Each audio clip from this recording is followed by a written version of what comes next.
तो आज का सत्संग शुरू करने के लिए मैं रिक्वेस्ट करता हूँ अश्विनी शर्मा अंकल से कि वो आए और गुरु जी का सत्संग शेयर करें। जय गुरु जी संगत जी। आज मेरे को ये मौका मिला है सच ब्लेस्ड प्लेटफॉर्म पे सत्संग करने का, और मैं सभी संगतों को अपनी तरफ से जय गुरु जी कहता हूँ। और मेरी यही प्रार्थना है कि आप, अगर मैं सत्संग करते दौरान कुछ फंबल आउट हो जाऊं या कुछ मेरे से कुछ गलती हो जाए, उसके लिए मैं आपसे पहले ही माफी मांग लेता हूं और मेरे को उसके लिए क्षमा करना। जय गुरु जी। I feel grateful for being given an opportunity to speak on this prestigious platform which is blessed by our irresistible Guruji and maintained by our management of Bade Mandir under the kind guidance of our Gaurav uncle and his prefect team of Sevadas. क्योंकि कोई भी organisation को चलाने के लिए एक head बहुत जरूरी है, जो हमारे गौरव अंकल इस चीज को बहुत अच्छे से संभाल के चल रहे हैं।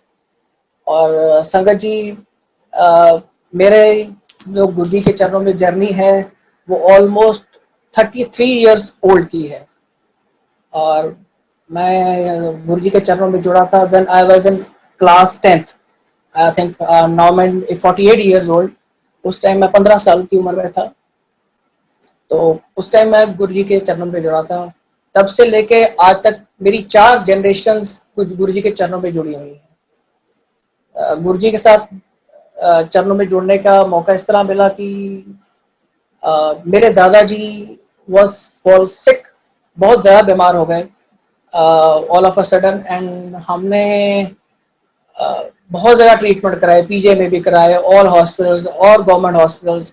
हमें कहीं से कोई पॉजिटिव साइंस नहीं मिले because he was having a pleurosis। I think अगर pleurosis is a ailment जिसमें बॉडी में, लंग्स में पानी चलना शुरू हो जाता है, ब्लड कन्वर्ट्स इनटू वाटर। और उसका उस टाइम पे 1988 के अराउंड इतना साइंटिफिकली ट्रीटमेंट नहीं था कि उसका भी इलाज हो सके। डॉक्टर्स ने बहुत ट्राई की पीजे में, ही वाज एडमिटेड इन पीजे में डॉक्टर्स ने बहुत ट्राई की, पर अल्टीमेटली दे सेड कि आप सेवा कर लो। 1988 की बात बता रहा हूँ जी। तो हम दादाजी को घर पे ले आए। एंड मेरे दादी जी के ब्रदर, ही वाज तहसीलदार इन कपूरथला। तो वो गुरुजी उनके कांटेक्ट में थे, वो गुरुजी को हमारे घर में लेके आए। एंड उनको बताया कि गुरुजी ऐसी कोई प्रॉब्लम है। हम लोग ने गुरुजी के सामने एक्सरे रख दी। गुरुजी कहते हैं मेरे को तो सब कुछ पता है, मेरे को क्या बता रहे, मैं एक्सरे खुद करता हूँ। मैं उस टाइम गुरुजी ने दादाजी के पास बैठे, दैट वाज द टाइम जब गुरुजी चमचा लगा के बॉडी की एलिमेंट को दूर कर देते थे। गुरुजी ने चमचा मंगाया, हम घर पे थे, गुरुजी हमारे घर पे बैठे हुए थे, और गुरुजी ने चम्मच मंगाया। गुरुजी ने चम्मच लेके आओ, हमने चम्मच दिया। गुरुजी ने दादाजी के जहाँ चेस्ट में, जहाँ पे पानी था लंग्स के पास, उसको टच किया। उसको टच करने के बाद वो चम्मच इतना ज्यादा गर्म हो गया और साथ साथ गुरुजी की बॉडी भी हीट अप होनी शुरू हो गई। उसके बाद 10-15 मिनट बाद गुरुजी ने वो छोड़ दिया। Again he started this procedure for 7 to 10 days। गुरुजी आते थे और दादाजी को ब्लेस करते थे, चम्मच लगाते थे, उसको डाउन करते गए। अल्टीमेट 11 दिन बाद दैट पर्टिकुलर प्रॉब्लम जो गुरुजी के ने ब्लेस किया था दादाजी को, लंग्स का पूरा पानी वाइप आउट हो गया। Sangat ji believe it, totally wipe out हो गया। हम और 12वें दिन गुरुजी के आए जब घर पे, तो दादाजी को बोलते हैं, हाँ भी बैजनाथ ठीक है? कहते हाँ जी थोड़ी देना बिल्कुल ठीक है। कहते जाके पीजे आके एक बार जाके चक्कर गेड़ा मार के पीजे गेड़ा मार के डॉक्टर को। कहते नहीं जी, दादाजी कहते हैं कि नहीं गुरु जी तुसी आ गए हो तो मैंने हुण की लोड़ हैगी है, नहीं एक बार तू गेड़ा मार के आ, जे डॉक्टर ने तेन कहा सी तू नहीं बचना, उन्होंने मिल के आ। सो वी वेंट टू पीजे। उनको उन्होंने दोबारा सारे टेस्ट किए, सारी एक्सरेज की, अल्ट्रासाउंड की। दे वर एस्टोनिश्ड टू सी कि वो प्रॉब्लम गई कहाँ, उसका कोई इलाज नहीं था और ये किसने किया। तो डॉक्टर वाज सो क्यूरियस, उन्होंने डॉक्टर्स की अपनी टीम बुला ली पीजे ने कि ये रिपोर्ट है 15 दिन पहले की, जिसमें patient was not going to live for another 6 or 7 months, but ये 15 दिन में ये प्रॉब्लम ऐसी दूर हो गई कि he can live for hello and hearty. they were so berserk in the sense कि डॉक्टर इस असमंजस में पड़ गए कि इन्होंने हुआ क्या, किसने किया। तो उन्होंने कहा आपने कैसे किया।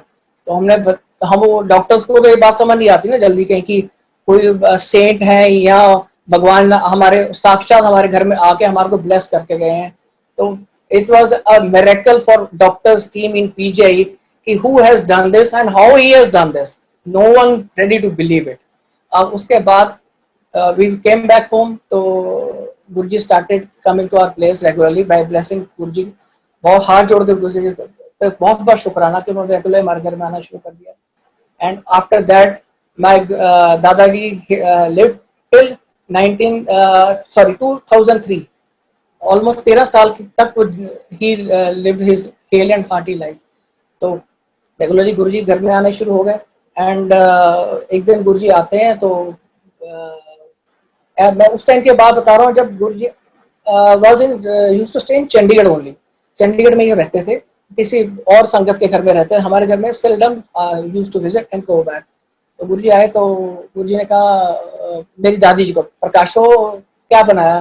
गुरुजी कहते तुसी दसो की बनाना। गुरुजी पकौड़े की सब्जी ना बनाओ। अगर आप लोगों को पता हो कि भुजिया होती है, नमकीन भुजिया के अंदर पकौड़े होते हैं, बेसन के पकौड़े, गुरुजी ने वो बनवाए।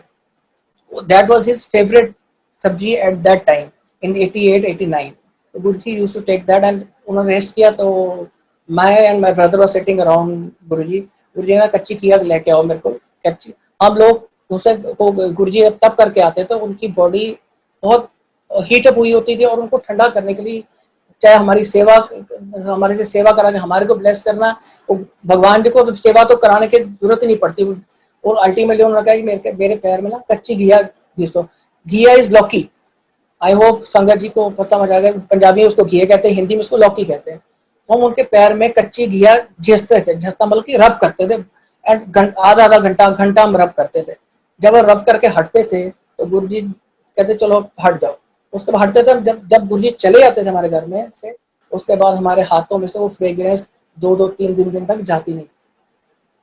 एंड इसके बाद वन ऑफ द डे, जो आपको मैं इंसिडेंट बता रहा हूँ कि गुरुजी जहां जाते थे, जहां जिस चीज को टच कर लेते थे, वो साक्षात उसमें जान आ जाती थी। ये हमारे गुरुजी की महिमा है, हमारे भगवान की महिमा है कि ये नॉर्मल गुरु या नॉर्मल इंसान नहीं कर सकता। We were sitting in the veranda, my dadi ji, my dadaji were sitting, I were sitting, my papa were sitting, my mama were sitting. वो धूप, सर्दियों के दिन थे, धूप में बैठे होते। तो गुरुजी आए एकदम हाँ जी।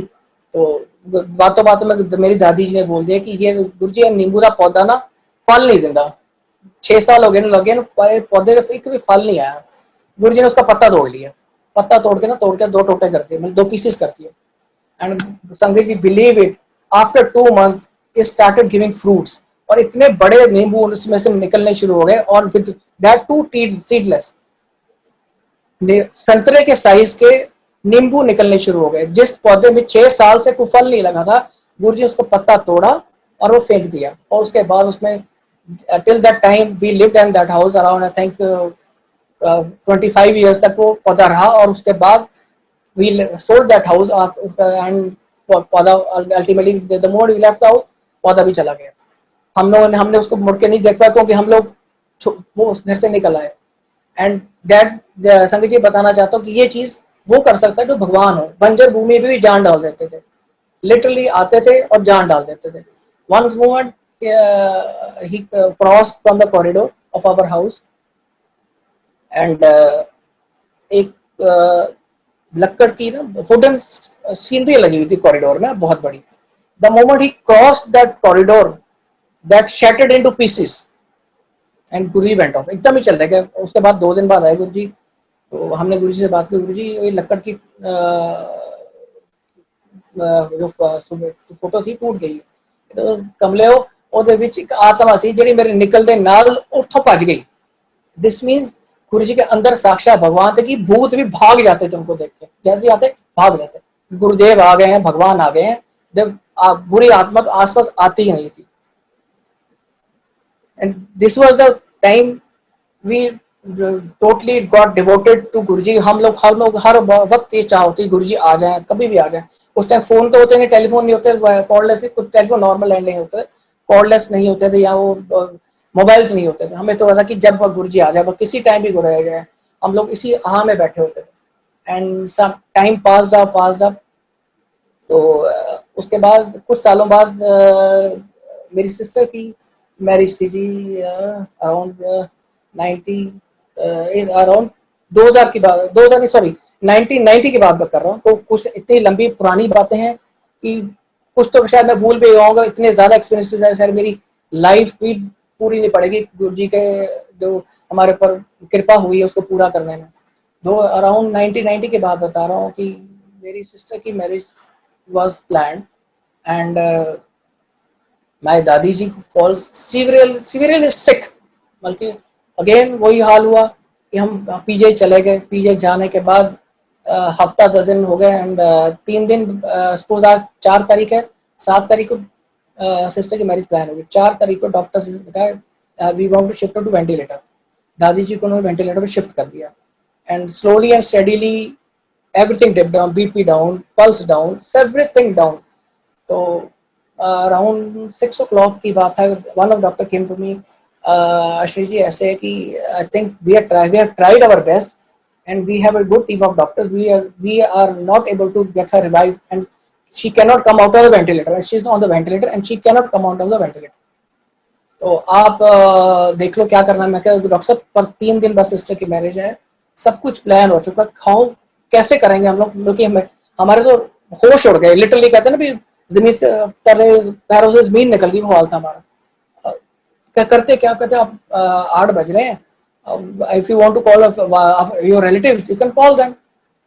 मैं तो फॉरवर्ड कहते I think she is not going to survive, आप उनके क्लोज रिलेटिव्स को बुला लो। हम तो दिमाग खराब, सब कुछ एवरीथिंग बल्कि सुन हो गया, हम लोग ब्लैंक।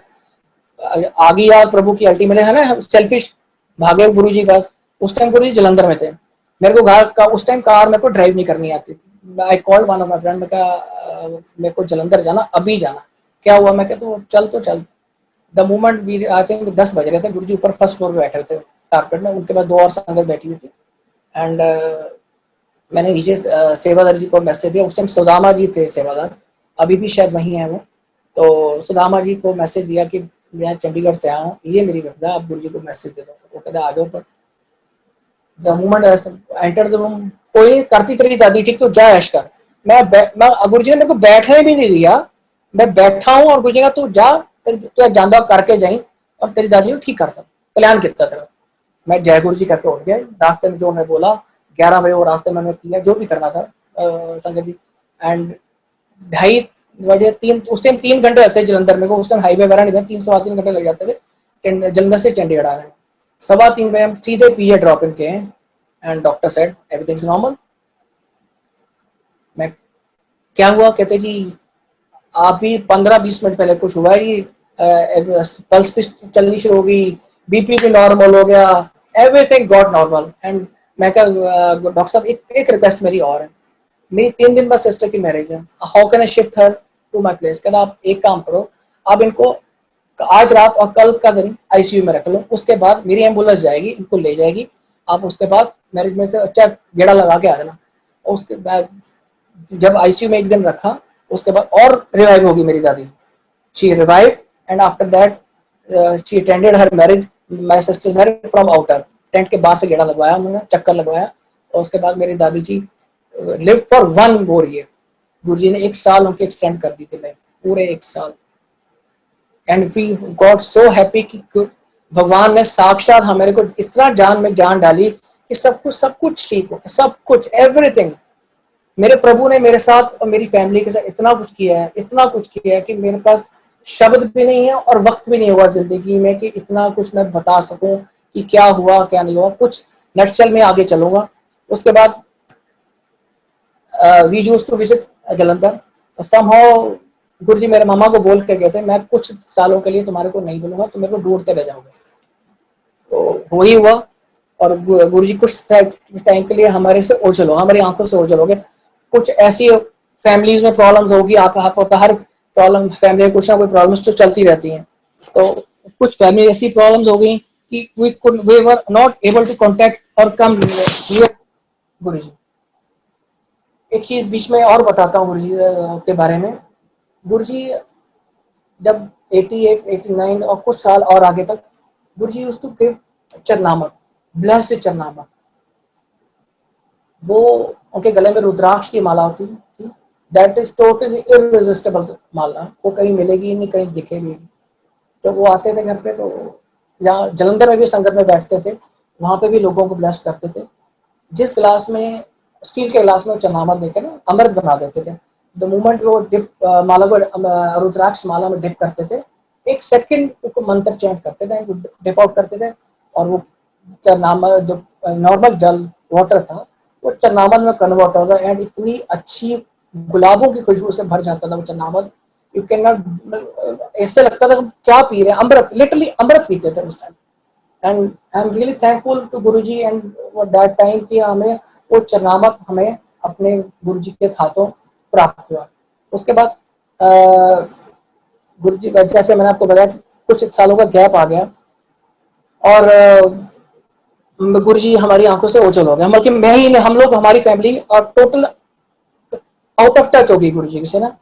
तो आई एम यूज टू, ऐसी जिंदगी में प्रॉब्लम्स आ गई कि हम समझ नहीं आ रहा था, घर में भी फैमिली में भी। दादा दादी पूरे हो चुके थे, दादाजी भी जा चुके थे, दादी भी जा चुके थे, and my family was totally in doldrums. Our ship was sinking like up and down, up and down, up and down. तो काम मेरा था, I am doing business, IT business. I used to visit some of my clients. वो कहते हैं ना, गुरुजी ने जब बुलाना है, जब उनको दिल से याद करो तो वो कोई ना कोई जरिया बना देते हैं। तो vice chancellor of Punjab university doctor RC. Sobti, he is very good friend of mine, and he referred me to principal investigator of Haryana, Chautala साहब, चीफ मिनिस्टर ऑफ हरियाणा, जो हरियाणा के चीफ मिनिस्टर मिस्टर चौटाला, उनको रेफर किया। उनके प्रिंसिपल इन्वेस्टिगेटर ही वाज मिस्टर मिगलानी। मिस्टर मिगलानी को उन्होंने मेरे को रेफर किया कि आप अश्विनी को जो काम है, Ashwini will help you in IT. मैं उनके घर गया, उनके मैडम मिले, सर नहीं मिले उस टाइम पे। तो मैडम की जो आईटी की प्रॉब्लम थी, वो 6, 7 दिन, 8 दिन लगातार मैं जाता रहा उनके घर। 8 दिन कोई बात नहीं, कुछ नहीं हुआ। We didn't talk about anything. On one incident, Miglani ma'am said, मैंने दिल्ली जाना है। मैं क्या हो गया जी? शायद दिल्ली नहीं, दिल्ली का प्रोग्राम कैंसिल होकर मेरे को जलंधर जाना है। मैं कहाँ, तो मैं कल नहीं आता, आपकी प्रॉब्लम फिर परसों सॉल्व कर दी। मैं मैम आपने कैसे जलंधर जाना क्यों? मैंने अपने गुरुजी के पास जाना। मैं कौन से गुरुजी? कहते ये हमको फोटो। मैं ये आपके गुरुजी हैं? ये हमारे भी गुरुजी। मैं क्योंकि कितने सालों से ढूंढ रहा हूँ, मेरे को मिल नहीं पा रहा है। तो मैं इतना परेशान हूँ कि इन इनएविटेबल वर्ड्स टू फाइंड गुरुजी की, किस तरह मेरे को गुरुजी मिल जाए। कुछ गैप कहते आप क्या हुआ? मैं क्या आप, ये मेरे, मैं इनको 88 से जानता हूँ। ये बात है जो मैं गिलानी मैम को मिला 1999 और 2000 की बात है, उनको 2000 के करीब की बात है। गिलानी मैम कहते हैं आप, मैम आप मेरे को बताओ कहाँ है? कहते वो पुराने मंदिर में। मैं डिफेंस कॉलोनी में? कहते हैं डिफेंस कॉलोनी। मैंने उसी टाइम कर लिया निर्णय कि मैंने जाना। कल सुबह, अगले दिन सुबह, आज सैटरडे था जलंधर। तो शाम को पहुंचा, तो और शाम को संगत का टाइम था। तो अभी गुरुजी अपने दरबार में बैठे नहीं थे, गेट बंद था। तो सेवादार आए बाहर। उस टाइम ना, पहले तो गुरुजी पूरे हफ्ता मिलते थे, फिर उन्होंने थर्सडे, फ्राइडे, सैटरडे, संडे से कर दिया था। तो दिल्ली से आए थे थोड़े दिन पहले। तो गुरुजी, तो सेवादार कहते हैं आप आज तो नहीं मिल सकते। मैं कहा उनको बोलो कि मिगलानी मैम ने भेजा, आप और मत कुछ बोलना। तो शरारत आ गई माँ में, क्या गुरुजी को मिलना था, कैसे मिलना था? संगत जी माफ करना, गुरुजी माफ करना। गुरुजी को भी पता था। द मोमेंट एंटर आ गए, मैं कहा हाँ जी आ गया गुरुजी। कहने क्या से मैं इतने साल नहीं मिलूंगा। मैं गुरुजी माफ कर दो, जेडी जो भी कर दो गलती हुई, प्लीज माफ कर दो। कहने तो माँ पूछा डांट दे नहीं करी, मैं तू माफी क्यों मांग रहा है? मैं ठीक है। गुरुजी के चरणों में बैठ गया एंड मैं started my journey again with Guruji. Guruji ने उसके बाद चंडीगढ़ में I came back to Chandigarh, तो my marriage was plan, my marriage plan and again I went to Guruji. हर चीज के लिए अगर आंख खोले तो भी गुरुजी, आंख बंद करनी तो भी गुरुजी, आंख मोड़नी है तो भी गुरुजी, मगर हर चीज के लिए हमें गुरुजी चाहिए थे। अब बल्कि सांस ले तो भी गुरुजी। हम पहुंच गए जी गुरुजी के पास। गुरुजी के उस टाइम गुरुजी बाई चांस किसी संगत के मैरिज पे गए हुए थे, मैं और नामा मेरे साथ गए थे। तो वी वेटेड टिल 9 o'clock। सेवादार आके कहते हैं कि आज गुरुजी लेट आएंगे, आप मेरे का आप कहाँ से? मैं हम चंडीगढ़ से। अच्छा आप चाय प्रसाद लो, गुरुजी लेट आएंगे। मैं कोई बात नहीं। फिर आधे घंटे बाद कहते हैं आपको मैसेज दिया गया, आप ना दोबारा आना। मैं ठीक है कोई बात नहीं। मैं और मम्मा वापस चल पड़े। ये गुरुजी की परीक्षा लेने का तरीका होता है कि हाँ, अगर कुछ लोग होते हैं कि गुरुजी ने अटेंड बल्कि हमें देखा नहीं, मिले नहीं, हम आए इतनी दूर से, हम वापस चले गए, ये लोग इसको तो ऑफेंसिव लेते हैं। पर ये गुरुजी का परीक्षा का एक तरीका है कि how for you love your Guruji. जितना आप गुरुजी को लव करोगे उतना, अगर आप 10% गुरुजी को लव करोगे वो 1000% आपको प्यार करेंगे। आप करके तो देखो उनको। We came back again. थोड़े दिन बाद एक फंक्शन था 39 सेक्टर में, जहाँ तक मेरे को याद है। I have been given message through some of our sangat. तो मैं वहाँ, मेरे को मैसेज मिला कि 39 सेक्टर में पुलिस क्वार्टर्स में आ रहे हैं, आईएएस क्वार्टर्स में। जहाँ तक मेरे को याद है नारंग अंकल भी वहाँ पे थे। I think it was a home of Narang uncle, I don't remember exactly. पर वहाँ पे गया तो जिनके साथ मेरी मैरिज होनी थी, मैंने उनको अपने साथ ले गया। गुरुजी ने कहा हेलो हेलो। मैं कहा नहीं, हेलो हेलो नहीं, हेलो हेलो नहीं फैंसी। मैं कहा फैंसी नहीं है जी, फिर की है ब्याह तो करता हूँ ਤੁਹਾਡਾ। मैं कहा कि हल तक होना ब्याह करना, मैं करता क्या, हो गई छुट्टी, कल्याण हो गया। मैं कहा जय गुरु जी। वहां से निकल पड़े। बल्कि आपके दिमाग और दिल में जो होता था वो पहले लिख के रखते थे, क्या उनके दिमाग में होता था कि ये होना, ये करना, ये कर किस भावना से इसको कर दो। ऐसा होता था कि गुरुजी के पास आपने मत्था टेका और गुरुजी आपकी गामा एक्सरे करते थे। आई होप अगर आपके हमारे सत्संग में इस समय डॉक्टर्स हैं, gamma x-ray is a higher x-ray, जिसमें आप की बॉडी को पूरा ऊपर से नीचे लग के स्कैन कर लिया जाता था। और गुरुजी तो उससे ऊपर थे। Gamma x-ray, your ins and out, and your outgoing and incoming, and your bhavna, and your past, everything under gamma scan of Guruji. कर लेते थे द मोमेंट यू एंटर्ड भी, क्या किस भावना से है, किस तरह है, सबको पता था कि सब कुछ ए टू जेड पता था। पर आपकी भावना सही होनी चाहिए, ये उनको पता था। उसे हम बोलते थे हाँ की करना है, चल चल तेरा क्या। 2002 में जी मेरी मैरिज हो गई। एंड 2002 में गुरुजी ने फिर सर मेरे पे कृपा की, मेरे परिवार पे कृपा की। मेरे को आई वेंट टू जलंधर। तो गुरुजी ने कहा आंटी ने लेके आई है। मैं ठीक है, जय गुरु जी अंकल, जय गुरु जी आंटी, गुरु जी। तो और जैसे मैंने कहा कि गुरु जी को सब कुछ पता होता था। नेक्स्ट टाइम जैसे आप थर्सडे में सैटरडे फिर चल पड़ा जलंधर के लिए चंडीगढ़ से। और आई थिंक डिफेंस कॉलोनी के जो अब तो फ्लाईओवर बन गया, ब्रिज बन गया जलंधर में। तो मैंने शायद गाड़ी टर्न की होगी एंड मेरे प्रभु को, मेरे गुरुदेव को, मेरे भगवान को पता चल गया कि गाड़ी आ गई। मैंने गाड़ी में पार्क कर रहा था, इग्निशन ऑफ करा, एक सेवादार अंकल आपको गुरुजी अंदर बुला रहे हैं। उनको वहां पता चल गया कि मैं आ गया हूँ। और उन्होंने जैसी मेरी गाड़ी खड़ी उस सेवादार को अंदर भेज दिया। और आंटी को बोला आंटी आप 2 स्टेप पीछे आएंगे, इकट्ठे नहीं आएंगे। ये गुरुजी को मैं बात क्यों उन्होंने ऐसा किया उनको पता था। हम लोग अंदर चले गए जी, मैं अंदर गया, आंटी ने लॉक गाड़ी लॉक की, अंदर आ गई। और गुरुजी ने अपने चरणों में बिठा लिया हम दोनों को। और गुरुजी कहते चंगी कुड़ी है। हम लोग उस टाइम तो जैसे गुरुजी को मिलते हैं हमारे रोंगटे खड़े होते थे। जब भगवान को मिलते हैं ना, लिटरली साक्षात वी हग आवर गॉड, आपके रोंगटे खड़े होते हैं। तो बैठे थे। गुरुजी ने कहा मेरी आंटी को पैर को, आंटी ने पैर कोटने शुरू करते जिद्दा दबाई जाओ। गुरुजी होर टाइट करना अपने पैर, वो होर दबाए, वो होर टाइट करना। एक टाइम पे ऐसा लगा कि गुरुजी ने अपने पैर बिल्कुल पत्थर जैसे कर रहे हैं। और गुरुजी का दब क्यों नहीं रहे? तो वो आंटी कहती गुरुजी दबता रहे, तो दबा। मैं कह रहा आधा घंटा में गुरुजी ने पैर दबाए। और गुरु संगत जी जब गुरु जी ऐसा करवाते हैं ना, उनको थकान नहीं होती, भगवान को कभी थकान नहीं होती, किसी भी रूप में भगवान को थकान नहीं होती। वो आपके उस तरफ से कष्ट काट रहे होते हैं, जैसे जैसे आपको दबाएंगे उनके चीज को, वो आपके कष्ट काट के अपने ऊपर ले रहे होते हैं। इसीलिए मेरे प्रभु थोड़े जल्दी चले गए, जिसके हमें आज तक बहुत दुख है कि लोगों के दुख अपने ऊपर लेते जाते ग्रस्त पे अंदर अंदर अंदर उन्होंने कर दिया जी।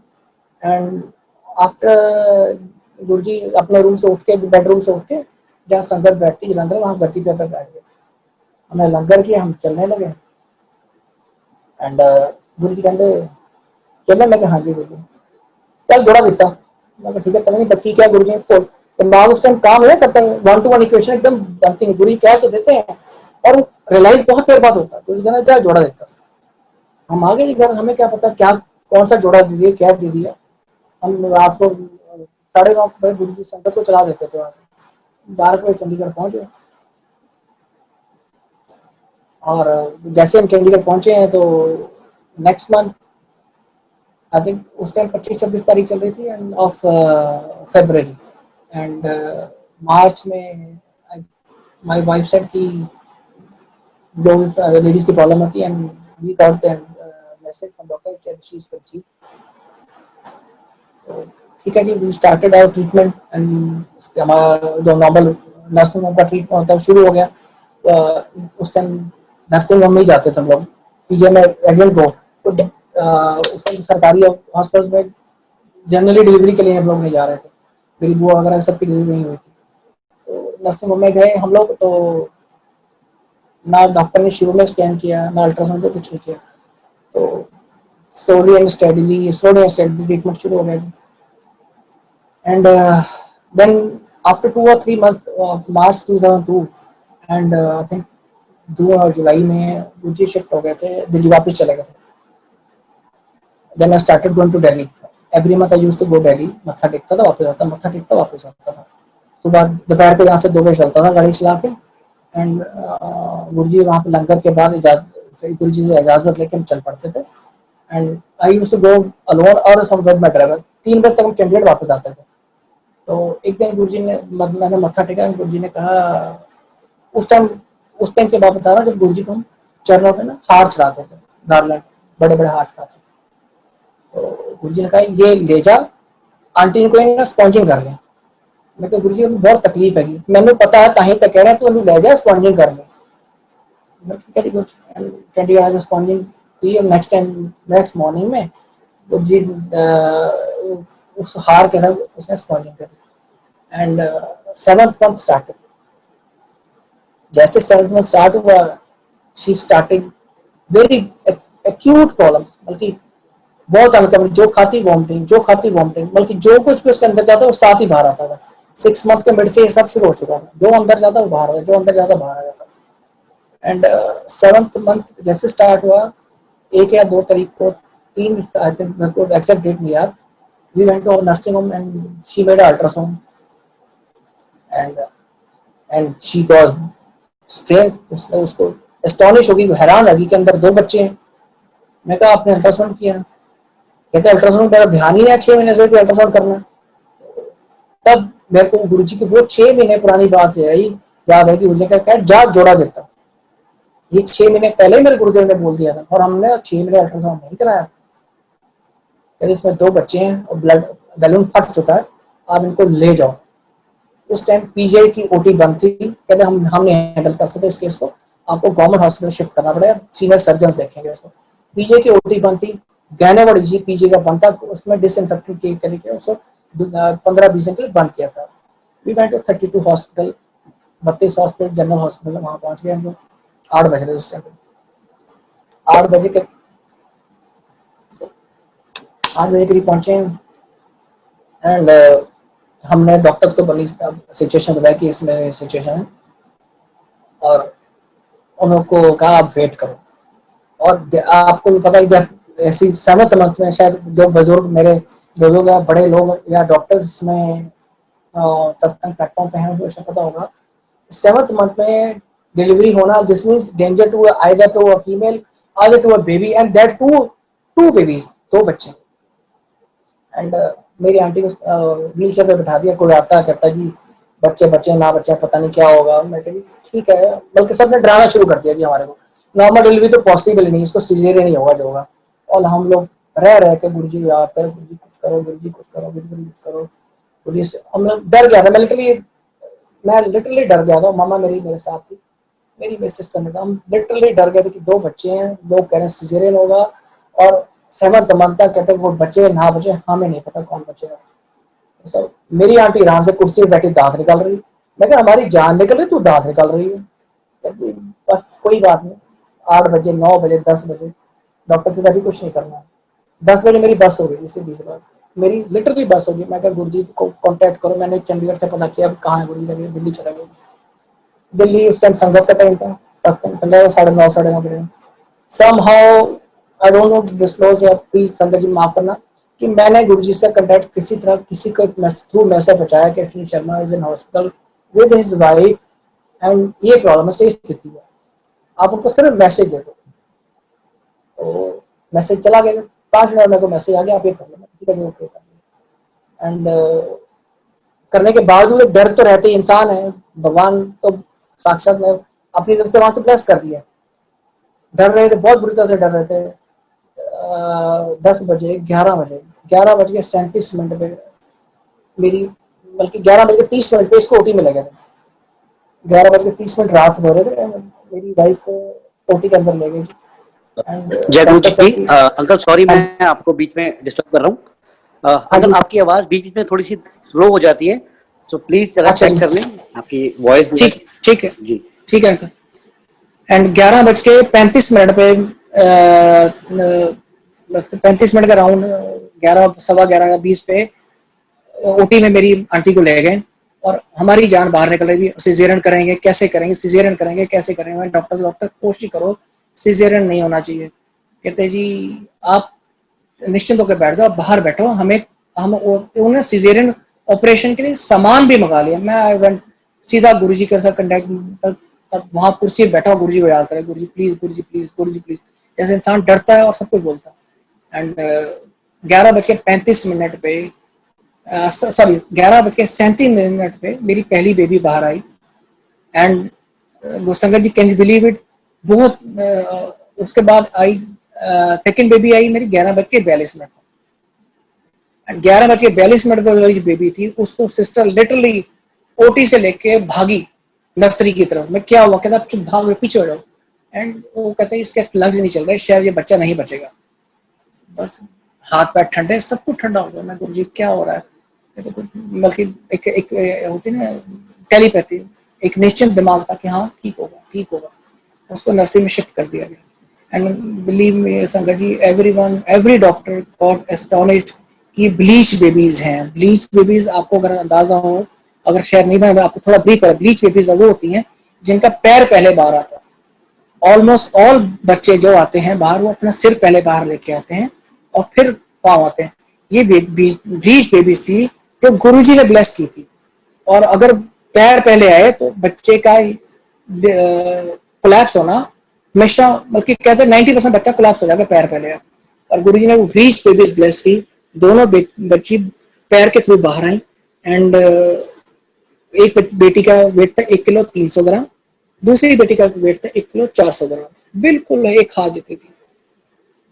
Again God bless. लोग कहते हैं कि आपको अस्पताल में ना 3 महीने लग जाने हैं, 3 महीने से पहले आपकी छुट्टी नहीं होनी। तो बच्चा बहुत वीक है, इमेच्योर है, इनको वेट नहीं बढ़ना, इनका ये नहीं, 3 महीने आपके ना पैरों के नाखून गिर जाने, आपने हॉस्पिटल से बाहर नहीं जा पाना। मैं कहा जी मेरे गुरुदेव बैठे हैं, मैंने अपने मन में मैं हाँ जी ठीक है जी, हाँ जी ठीक है। हमारे को गुरुजी ने सिखाया था कि आर्गुमेंट कम करो, लो प्रोफाइल रहो, अपने आप सब कुछ कृपा चली आएगा। The moment you are low profile, ऊपर से पूरे ऐसे शावर की तरह नीचे आएगी। और जब नर्सरी में छोटी बेटी को जो 11:42 पे हुई थी, उसको शिफ्ट किया गया। फिर लॉ लगा ली गुरुजी बचा लो उस बच्ची को, बचा लो उस बच्ची को। सबने कहा कि हफ्ता तो एटलीस्ट नर्सरी के अंदर रहेगी, इसका सांस नहीं चल रहा, फिर चल रहा। संगत जो 24 घंटे में नर्सरी से बाहर हेल एंड हार्टी। एंड उसके बाद we have been shifted to private room. Treatment शुरू हुआ कि जॉन्डस हो गया, छोटी बच्ची है, जॉन्डस शुरू हो गया। तो डॉक्टर ने कहा आपको ना एटलीस्ट 45 to 60 डेज लेके चलो कि यहाँ चलेंगे, तो हम इनको छोड़ नहीं पाएंगे। और संगत जी 11 दिन बाद दिवाली थी। अब मैं तो ना हाँ, लालच बढ़ता जाता है इंसान का, और उस तरह हाँ, दिवाली से पहले पहले घर पहुंच गया बस। मैं घर आ गया शाम अगले दिन मॉर्निंग में, गुरुजी दिल्ली से गुरुजी के संदूक के सामने बैठ के 15 मिनट 20 मिनट रोता रहा।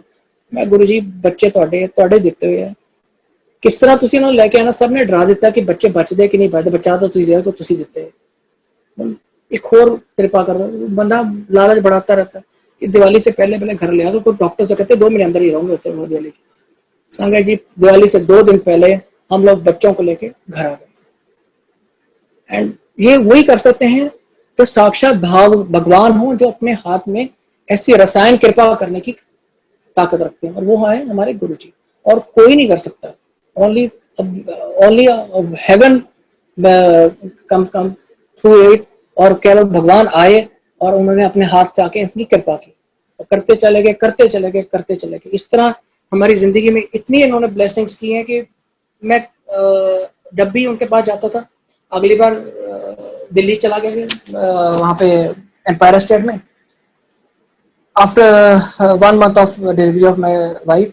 तो मैंने कहा गुरुजी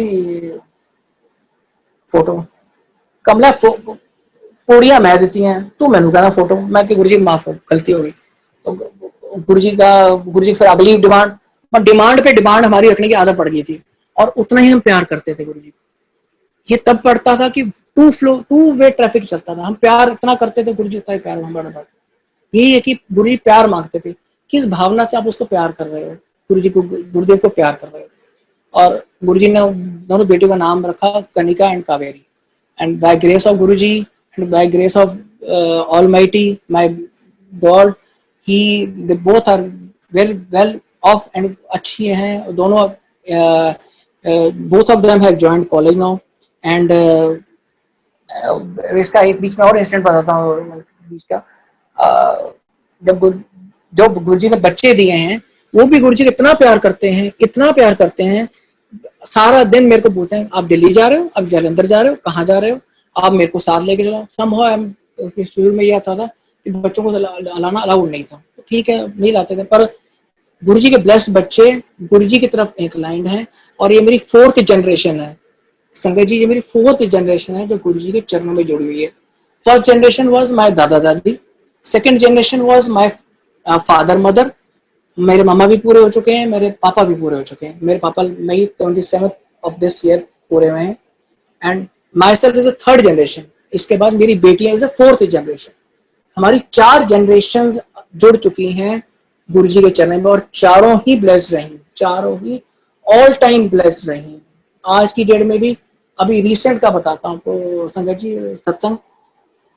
मेरी जो छोटी बेटी जिसको 11:42 हुई थी, शी हैज जॉइंड कॉलेज, अभी ज्वाइनिंग होगी एमसीए में, पर सब कुछ ऑनलाइन चल रहा है। तो उसके बाद गुरुजी का स्वरूप नहीं था जो पर्स में रख सके, तो मेरे पास सारे बड़े बड़े स्वरूप हैं।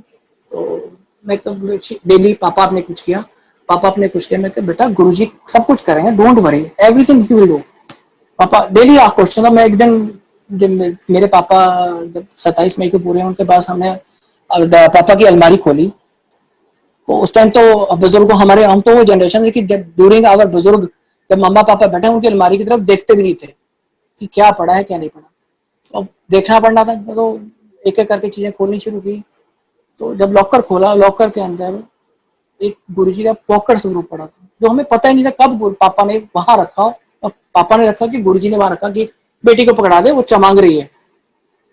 This is how Guruji listen to us and bless us in his way, but we have to adhere to it, that we should follow him, we should love him, we should get connected to him in any case।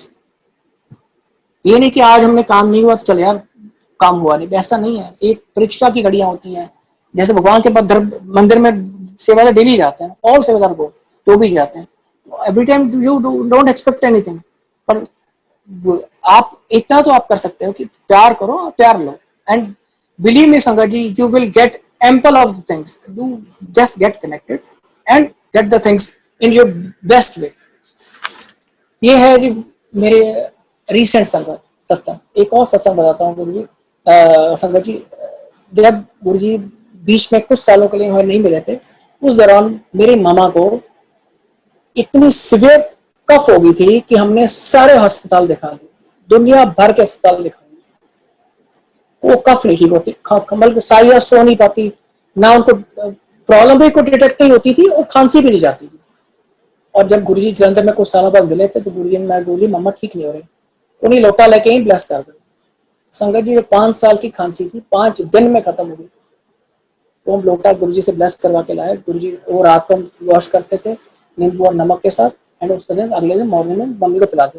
5 दिन में मम्मा की 5 साल की problem कफ की दूर हो गई। And वो कौन कर सकता है? सिर्फ भगवान, जिसके हाथ में शफा है, भगवान ही आके कर सकते हैं। नॉर्मल सेंट नहीं कर सकते, जो हमारे इररेस्टेबल गुरुजी हैं वो ही कर सकते हैं। और गुरुजी ने जो भी आज तक हमें सिखाया कि बीइंग अ लो प्रोफाइल, नीवे होके चलो, चलो बल्कि आगे आते हैं। तो आज वटाई कृषि को हमें गुरुजी ने हमेशा यही सिखाया कि आप हमेशा आओ, संगत बैठो चुपचाप, कृपा अपने आप चली आनी है। ये नहीं कि मैं आगे जा रहे हैं कल, मैं आई डोंट बिलीव इट। गुरुजी हमेशा शुरू से यही, being a low profile and remain low profile, you will be blessed in his own way, उनके ही तरीके से you will be blessed। और गुरुजी ने जब हमें एक लंगर का सिस्टम था, और जो लंगर में एक थाली में 4 व्यक्तियों ने खाना है, ये भी एक यूनिटी का तरीका सिखाया गुरुजी ने कि हर वर्ग का व्यक्ति इकट्ठा बैठा है। सीखो इस चीज से कि आप लोग इकट्ठे रहो, जितने इकट्ठे रहोगे उतने स्ट्रांग होते जाओगे। ये भी एक गुरुजी का सिखाने का तरीका था। गुरुजी बैठे होते थे, हम लोग बैठे हुए हैं, गुरुजी जब हम उनके चरणों में बैठे लंगर कर रहे हैं तो उनकी ब्लेसिंग्स, उनकी रेज, उनकी पॉजिटिव वाइब्स हमारे ऊपर शावर हो रही होती थी। And that is the way of his blessings. आज की डेट में भी उनके मंदिर में इतनी शक्ति है, इतनी शक्ति है, उनकी गद्दी में इतनी शक्ति है। वो शक्ति तभी प्रज्वलित हो सकती है अगर भगवान उसके ऊपर हाथ रख के बैठे, हमारे गुरुजी उसके ऊपर हाथ रख के बैठे। एक चेन की तरह हम सेवादारों को लेके बैठे हैं। That is because he is God, he is helping us to remain calm, to remain in principle and to remain together. And that is the basic concept of Guruji. इकट्ठे रहो, इकट्ठे रहा करो, और इकट्ठे सत्संग करया करो, इकट्ठे जुड़ के रहा करो। एंड संगत जी, ये तो बातें मेरी अपनी है, और मैं आपको यही सजेस्ट करता हूँ। हो सकता है मेरे बीच में इस दौरान कुछ गलत भी हुई हो, पर ये जो प्रिंसिपल्स हैं गुरुजी के, अगर आप इन लोगों को फॉलो करो तो you will be blessed like anything. Like anything means आप सोचोगे भी नहीं और आप पलक झपकते आपकी चीज पूरी हो जाएगी। एक और सत्संग बताता हूँ गुरुजी, संगत सॉरी, अभी 3 दिन पहले का सत्संग बताता हूँ। 3 या 4 दिन हो गया, हाँ 4 दिन हो गया। मैं एक इंस्ट्रूमेंट प्रेजेंट किया था बैंक में, समहाउ वो गलत हो गया। इंस्ट्रूमेंट मींस चेक प्रेजेंट किया था, वो 1,30,000 का चेक था। उस चक्कर में मैं ना सो नहीं पाया कि वो चेक पापा का था, वो साइन नहीं हुआ, कैसे हुआ कैसे नहीं हुआ, आई डोंट नो। तो मैं वो चेक को यार बैंक में गया तो बेइज्जती बड़ी होनी है, वापस होगा तो भी बड़ी बेइज्जती होनी, वो किस तरह वापस आ गए। और इतने साल हो गए चेक लिखते हुए, कभी गलती तो हुई नहीं हमारे से चेक। अब आप दरखास्त डाल दी गुरुजी को, गुरुजी ये कर दो, वो पॉइंट अनेबल की कुछ है पॉइंट गुरुजी को, दरखास्त डाली गुरुजी को, ये चेक ना किसी भी तरह वापस आ गया। जिस दिन मैंने चेक डाला शाम को मैसेज आ गया, cheque has been return back due to post dated cheque. मैंने 1 महीने बाद की डेट डाल दी उस पर। अब मैंने डाली कि गुरुजी ने डाली, ये तो गुरुजी को पता। और मैं वो चाहता था गुरुजी वापस आ जाए, वापस आ गया। और उसी दिन रात को गुरुजी ने सपने में खुला खुला लिखी। मैं ठीक है जी गुरुजी, मैंने पता जी गलती हुई, कितना गलती हुई, खुला खुला लिखी। मैं खुला खुला लिख के अगले चेक ड्रॉप कर दिया, संगे चेक पास हो गया। एंड वो कौन करता था? गुरुजी। बल्कि कहने की बात है वो फटाफट ऐसे करते हैं, करो तो सही पर मानो दिल से। ये नहीं कि आज माना कल छुट्टी, आज माना कल छुट्टी, आज माना कल छुट्टी, ऐसा नहीं है। मैं तो कहता मैं जन्मों जन्मों में गुरुजी के चरणों में मैं जगह मिले तो मैं जन्मों जन्मों में यही पढ़ा रहा हूँ। ये मेरी दरखास्त है। और I think I am running short of time, I have been allotted 1 hour, I think so. Hello ji uncle. जी जी। I think I will I will make a conclusion here, संगत जी। यही मेरी रिक्वेस्ट है कि सब लोग इकट्ठे रहें, गुरु जी के चरणों में रहें और गुरु जी को अच्छी नियत, अच्छी भावना से मिलते रहेंगे, जुड़ते रहेंगे, तो आपके ऊपर कृपा अपने आप ही चलती आएगी, अपने आप ही चलती आएगी। एक और संगत सत्संग चलते चलते बताता हूँ, अगर अगर अंकल आप मेरे को अलाओगे, 2 मिनट का सत्संग और है। जी अंकल। मेरी आंटी मैं डुगरी में सेवा करने जाता हूँ, मेरी आंटी कम जाती हैं, बहुत कम जाती हैं। तो सेवा, अगर फैक्ट बताऊं कि अगर सेवा करनी है तो फैमिली के बिना आना ही ठीक रहता है। तो फैमिली होती चलो चलो चलो चलो, डंडा साथ में होता है, sorry to use this word. एक एक बिफोर लॉकडाउन 6 और 7 मंथ बैक मेरी आंटी मेरे साथ चल पड़ी। सेवा तो करती नहीं, मतलब नहीं कर पाती, फ्रैंकली स्पीकिंग। वो ड्यूटी नहीं ज़्यादा आधा घंटा घंटा नहीं बैठ पाती, तो मेरे से चल पड़ी। मैं चल ठीक है, चल कहनी मैंने चलना। मैं चल, सुबह तक कोई प्रोग्राम नहीं था, सुबह उठा, मैं जा रहा हूँ, कहते 2 मिनट रुको, मैं भी तैयार हूँ, चलना है सब। मैं चल भी चल पड़े। वहाँ पहुँच के इसने ऊपर मत्था टेके एंड बैठी हुई थी आधा घंटा। एक आंटी है मेरे को, आप अंकल आप अकेले हैं? मैं कहा हाँ। नहीं, आज आंटी आए, उनको भेजो अंदर सेवा के लिए। मैं कहा जी ठीक है जी, जय गुरु जी। मैंने आंटी को तो सेवा करनी, चलो चुपचाप जाना, जाओ सेवा कर। और सेवा मिली उसको फुलके पे ना, चपाती पे घी लगाने की। हाथ उसका चढ़े चपाती पे घी को लगाने लगाना, लगाती रहे। एक तो कहते थोड़ी गोरी है तो हाथ में लाल हो गया टमाटर की तरह। मैं कोई नहीं, लगी रहा। मैं कब मिलूंगा, मेरी सेवा और हो जाएगी। उसके बाद आ गए जी एंड अगले दिन सुबह इसलिए कनेक्शन डाल रहा हूँ कि अंकल कि जो काम उसका जब से उसने जॉब ज्वाइन की थी तब से रुका हुआ था, उससे अगले दिन हो गया।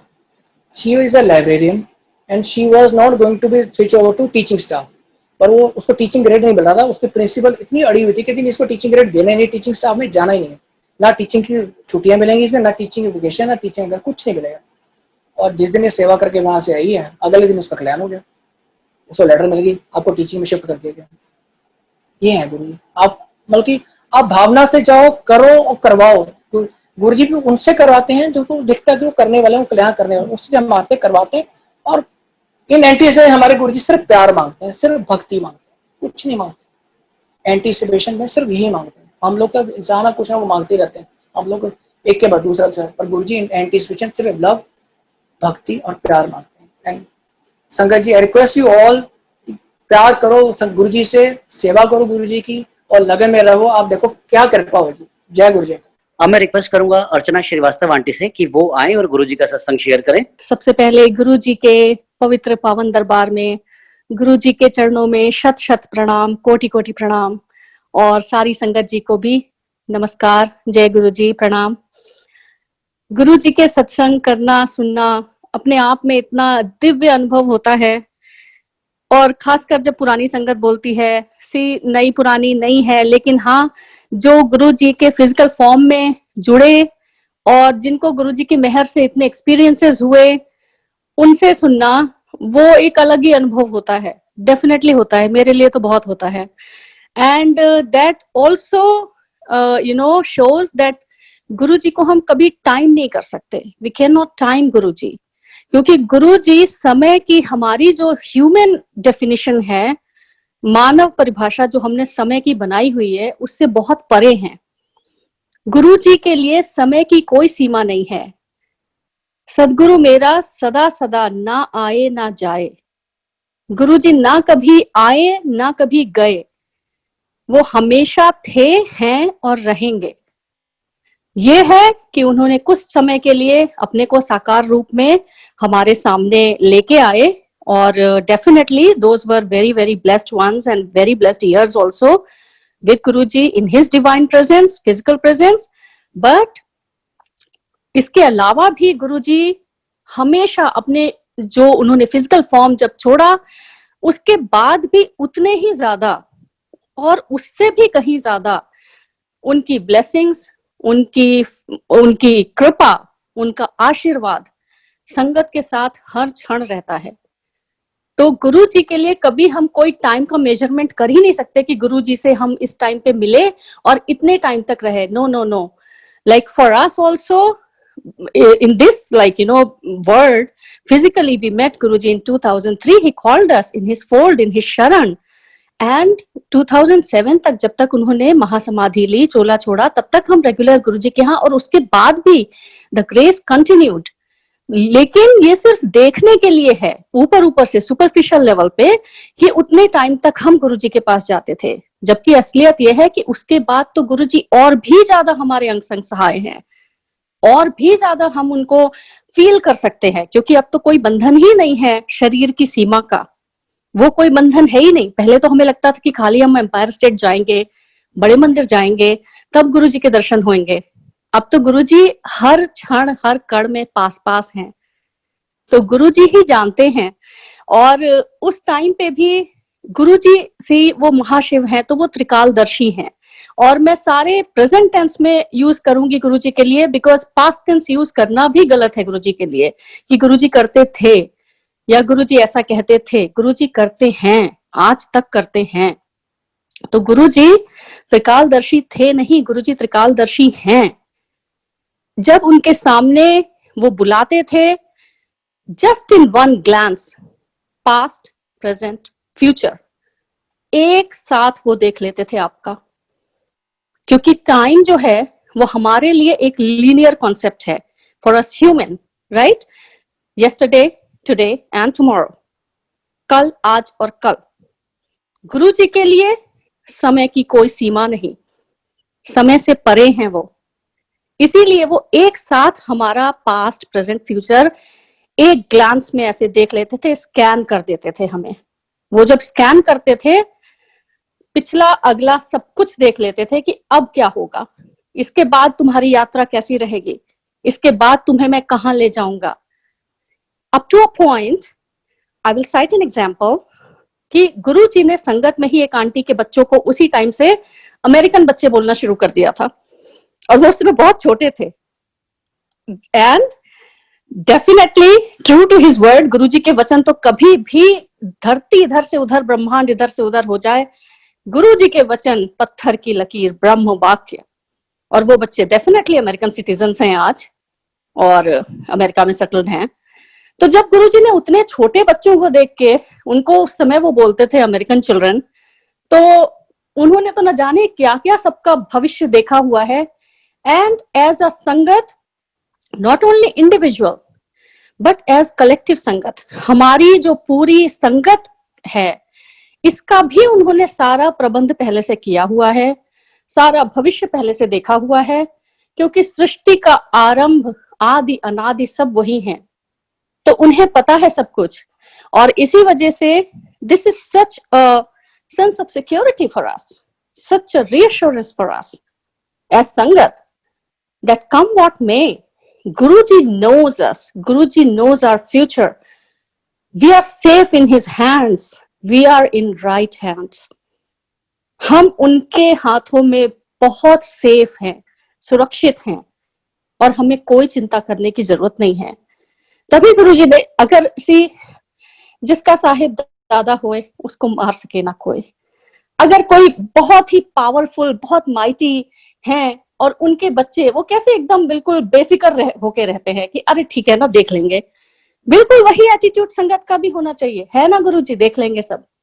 गुरुजी बैठे हैं उस सेंस ऑफ सिक्योरिटी के साथ। जब संगत अपने सत्संग शेयर करती है, सच में इतना अच्छा लगता है कि गुरुजी आज तक वैसे के वैसे ही ब्लेस कर रहे हैं। That's how he signed the blessings always स्वरूप, क्योंकि उनके ब्लेसिंग का कोई टाइम नहीं है, वो हमेशा के लिए है। जैसे हम कभी कोई फार्मर्स होते हैं तो वो बीज बोते हैं खेत में, राइट?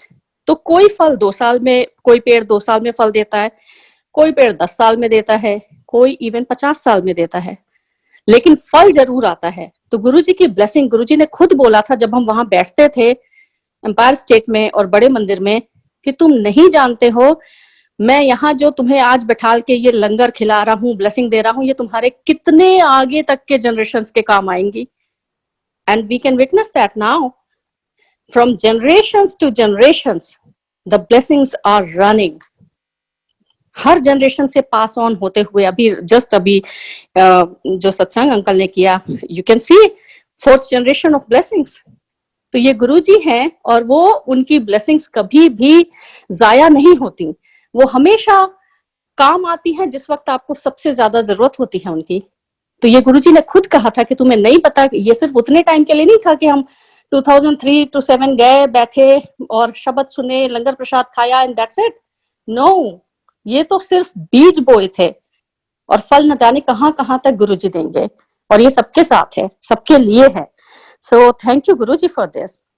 सत्संग जो है, पुराने सत्संग खासकर, कितनी बार भी सुने कभी रेपिटेटिव नहीं लगते हमें। क्यों? क्योंकि गुरुजी ने खुद कहा है बार बार करो, बार बार सत्संग सुनाओ, बार बार शेयर करो। हर बार वही एक सत्संग एक नई मीनिंग देता है, एक नया उसमें से अर्थ निकलता है। और जैसे कि हनुमान चालीसा है, हम आखिर रोज पढ़ते हैं, राइट?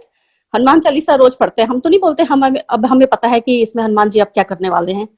तो उसी तरह सत्संग है, जितनी बार करेंगे, जितनी बार सुनेंगे, उतनी बार ब्लेसिंग मिलेगी, उतनी बार हमें गुरु जी से हम कनेक्ट होंगे और उतनी बार नया अर्थ भी मिलेगा। तो इसीलिए सत्संग को बार बार करना, सुनना, ये भी गुरु जी ने इस पे भी एम्फेसाइज्ड ऑन दैट कि बार बार करो सत्संग को। ये नहीं कि एक बार सुन लिया तो बस हो गया, देयर इज नो रिपीटिशन, कोई नया पुराना सत्संग नहीं होता है।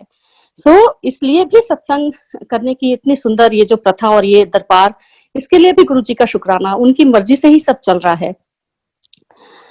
जब गुरु जी के एम्पायर स्टेट डेज की बात होती है, मैं बिल्कुल ही फ्लैशबैक मेरा शुरू हो जाता है, रेट्रोस्पेक्शन, हर एक क्षण याद आता है। हालांकि गुरुजी के समाधि लेने के बाद गुरुजी ने इतनी अपनी अनुभूति कराई, इतनी ज्यादा ब्लेसिंग्स, इतनी उनकी अनुभूति उनके फिजिकल फॉर्म में ना होते हुए भी, लेकिन फिर भी हाँ, आई कैन से दैट कि जो वो उस टाइम के जो क्षण थे वो बहुत प्रेशियस रहेंगे मेरे लिए। इट्स नॉट दैट कि बस उतने टाइम के लिए थे, नहीं, बिल्कुल भी नहीं, बल्कि उसके बाद तो और भी ज्यादा गुरुजी का मैनिफेस्टेशंस हुए।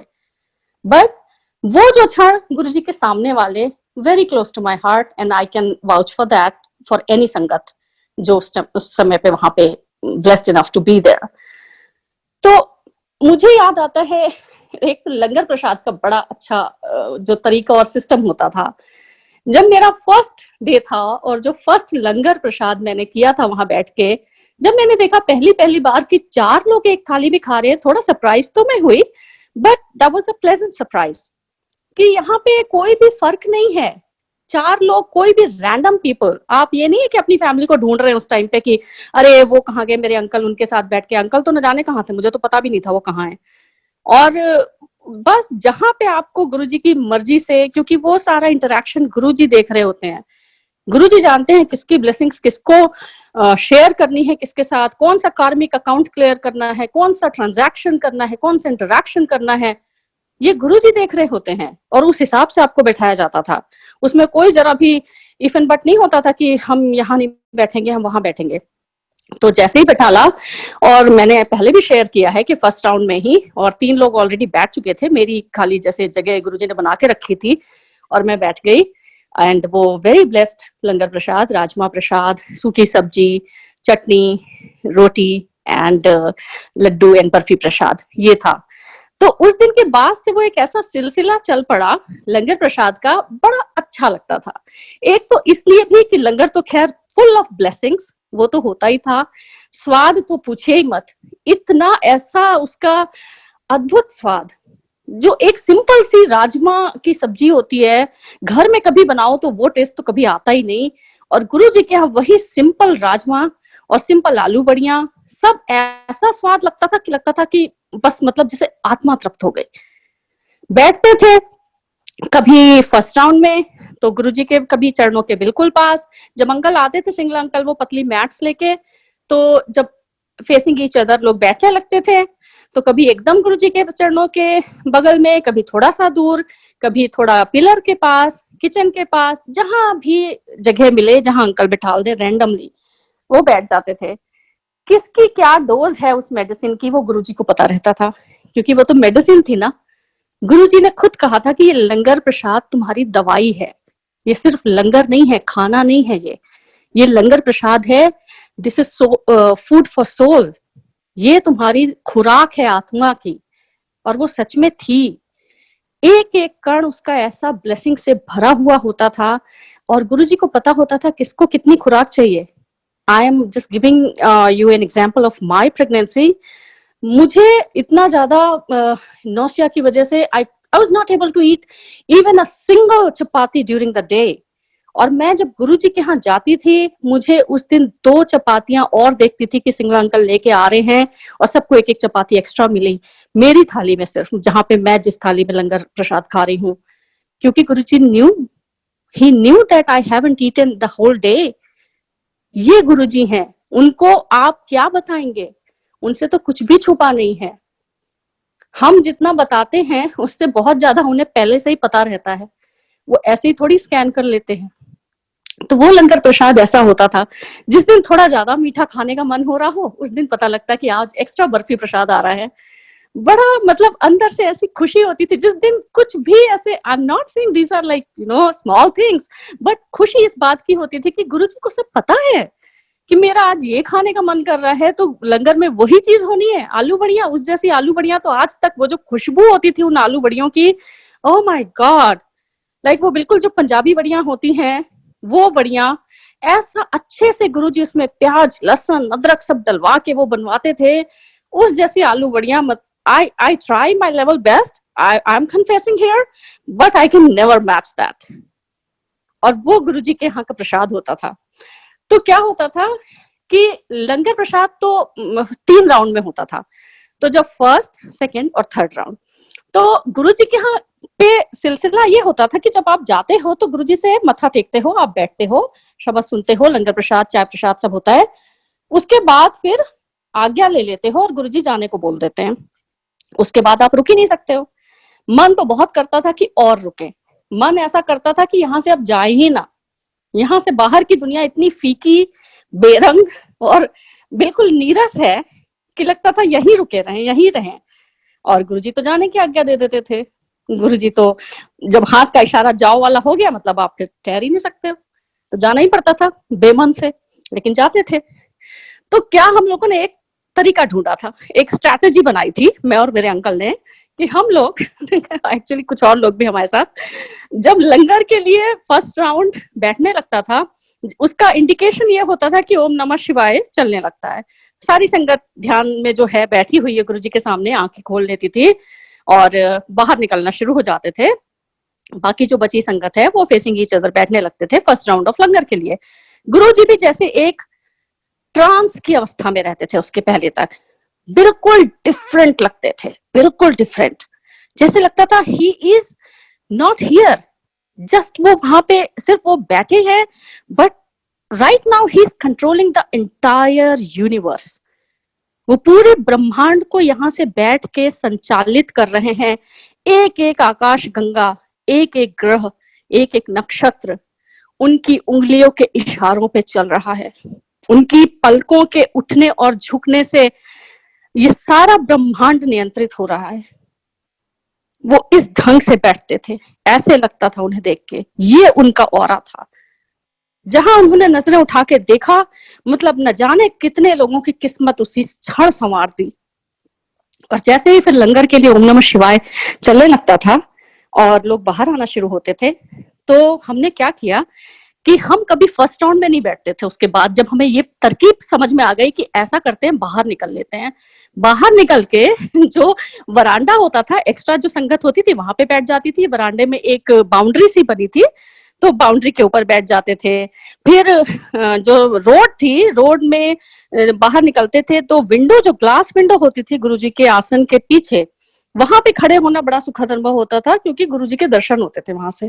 वो ग्लास विंडो एक तो इतना क्लियर ग्लास था उसका, ऊपर से खुली रहती थी, मतलब ग्लास था वो, तो पीछे से गुरुजी के डिवाइन परम डिवाइन स्वरूप के, उनके परम पावन सिर के, हेड के उनके दर्शन, जैसे लगता था साक्षात शिवलिंग है। और उनका वो डिवाइन हैंड जो कुर्सी के हैंड रेस्ट पे गद्दी पे टिका हुआ रहता था, उसके दर्शन, उनके चोले के दर्शन, ये बाहर से होते थे, बहुत सुंदर दर्शन। हम लोग वहां पे भी खड़े हो जाते थे और वरांडे में भी। फिर क्या होता था, सेकेंड राउंड होता था लंगर का, उसमें भी लोग अंदर जाते थे, हम लोग जो है बस हम लोग क्या करते थे कि उस टाइम पे भी खड़े रहते थे वहीं पे, अंदर नहीं जाते थे। फिर क्या होता था, कक्कड़ अंकल अंदर से निकल के आते थे और वो कहते थे जोर से चिल्ला के, लास्ट कॉल फॉर लंगर, ये उनका लास्ट कॉल फॉर लंगर आज तक कानों में है। लास्ट कॉल फॉर लंगर, जब वो लास्ट कॉल फॉर लंगर तीसरी बार बोलते थे, 3 बार बोलते थे वो, ये गुरुजी की कॉलिंग है, 3 बार आती है, तो तीसरी बार में हम अंदर जाते थे। अंदर जाके, क्योंकि उस टाइम तक संगत बहुत कम हो जाती थी, सारे तो आज्ञा लेके चले जाते थे, और ये भी गुरुजी की ही लीला थी, खेल था उनका सारा, आखिरी तक बिठाल के रखने का। उसमें जाके बैठते थे, उसमें जाके गुरुजी के एकदम सामने वो लंगर प्रसाद खाते थे और तृप्त होके आते थे। आत्मा सर से पैर, हेड टू टो, एक एक रोम शरीर का, एक एक सेल बॉडी का रिन्यू, रिचार्ज्ड, रिजुवनेटेड। गुरुजी ने बोला था ना, बैटरी चार्ज कर देते हैं, वो सोल हमारी आत्मा, उसकी बैटरी चार्ज हो जाती थी पूरी। आते थे तो लगता था पैर जमीन पे नहीं पड़ रहे हैं, हवा में उड़ते हुए आ रहे हैं, और आके इंतजार शुरू हो जाता था अगली बार जाने का, फिर से। ये था। तो जब कक्कड़ अंकल बोलते थे लास्ट कॉल फॉर लंगर, तो क्या होता था कि जब हम 2003 में हमने जाना शुरू किया, उस टाइम पे जो सामने वाला प्लॉट था अक्रॉस द रोड, ये एकदम रोड के बिल्कुल सामने वाला, जो बाद में भी फिर आई थिंक अराउंड 2005 और 6 में भी उसको फिर वहां पे जब संगत ज्यादा बढ़ गई तो उसको यूज करने लगे हाथ धोने के लिए और रेस्टरूम्स के लिए, और ज्यादा संगत जब आ जाती थी तो वहां वेट करने के लिए। उसके पहले तक वो प्लॉट नहीं यूज होता था, तो हाथ धोने के लिए बाहर बकेट में पानी स्टूल पे रख के, और उसमें एक वो लंबा स्टील वाला हैंडल का वो लगा के, उसमें अंकल खड़े होके हाथ धुलाते थे। एक एक लाइन से हम लोग हाथ धोते जाते थे बड़े सिस्टमैटिकली, एक ही टॉवल रखा होता था, उसी एक टॉवल से हाथ पोंछते थे और अंदर जाते थे। तो इवन एम्पायर स्टेट में शुरू के दिनों में जो वॉशरूम होता है, रेस्टरूम, वो भी अंदर ही था। तो वो किचन के थोड़ा सा साइड में, सीढ़ियों के नीचे, सीढ़ियों के जस्ट नीचे रेस्टरूम था। तो उसके पहले तो वो प्लॉट वाले रेस्टरूम नहीं थे, तो क्या होता था कि संगत कभी कभी जाती थी उसमें। मैंने आई थिंक एंटायर पीरियड में सिर्फ एक बार उसे यूज किया, that too I was in full term of my pregnancy, and it was really really hard for me that day, so I had to use the restroom, but that was so spick and span, बिल्कुल जैसे एकदम चमक रहा था, spick and span. लेकिन उस दिन के बाद सिंगल अंकल ने अनाउंसमेंट की कि भाई ऐसा है संगत कि आप लोग जो है रेस्टरूम ना यूज करें अगर बहुत जरूरी ना हो, क्योंकि गुरुजी बैठे रहते हैं। मुझे एकदम in verbatim I am telling you, I remember his words कि गुरुजी सामने बैठे रहते हैं गद्दी पे, तो आप लोग जहां तक हो सके रेस्टरूम ना यूज करें। एंड फेयर इनफ, उसके बाद से सामने वाले प्लॉट में रेस्टरूम्स हो गए थे और हाथ धोने की व्यवस्था हो गई थी। तो ये गुरुजी का दरबार था, जो सीढ़ियों पे जगह थी जहां पे मुझे अक्सर मैं बैठती थी। बगल में गुरुजी का बहुत प्यारा वाला स्वरूप लगा था, बहुत बड़ा सा, और उसको मैं देखती रहती थी, क्योंकि सीढ़ियों पे बैठते थे तो गुरुजी तो सामने गद्दी पे बैठे होते हैं, लेकिन स्वरूप तो आपके एकदम बगल में लगा हुआ है, सेम कप्ड हैंड्स, एंड उनका चेहरा उन हथेलियों में, उन डिवाइन दिव्य हथेलियों में उनका चेहरा नीचे देखते हुए, वो वाला स्वरूप, उसके बगल में मैं सीढ़ियों पे बैठ के उस स्वरूप को देखती रहती थी। तो एक एक कण में गुरुजी हैं, एक एक क्षण में, एक एक कण में गुरुजी ही गुरुजी हैं। और जब लंगर प्रसाद की थाली आ जाती थी तो प्रोटोकॉल ये होता था कि जो 4 लोग बैठे हैं, सारे लोग पहले तो थाली को प्रणाम करते थे, लाइक हाथ से टच करके मत्थे पे लगाते थे प्रणाम करने के लिए। एंड कोई भी एक, एनी रैंडम पर्सन, वो उसमें से रोटी प्रसाद उठा के, 4 रोटियां होती थी, एक एक सबकी हथेलियों पे रख देता था, एक अपने लिए। अब उस रोटी प्रसाद से तोड़ तोड़ के सब्जी और चटनी, बाकी जो 2 सब्जियां हैं और चटनी प्रसाद है, उसी में से हम एक साथ उठा के खाते थे। ये नहीं था कि हम, हाँ, few people I saw they did that but they also stopped doing that, कि वो पहले से सब्जी प्रसाद उठा के अपनी रोटी पे अलग से रख लेते थे, फिर उससे खाने लगते थे, but that was not the right way, क्योंकि गुरुजी चाहते थे कि हम साथ में सब कुछ करें, कोई छोटा बड़ा नहीं, कोई ऊंचा नीचा नहीं, संगत सब बराबर। गुरुजी की सारी संगत, गुरुजी always treated us equally without any kind of bias or any discrimination, किसी भी बेसिस पे।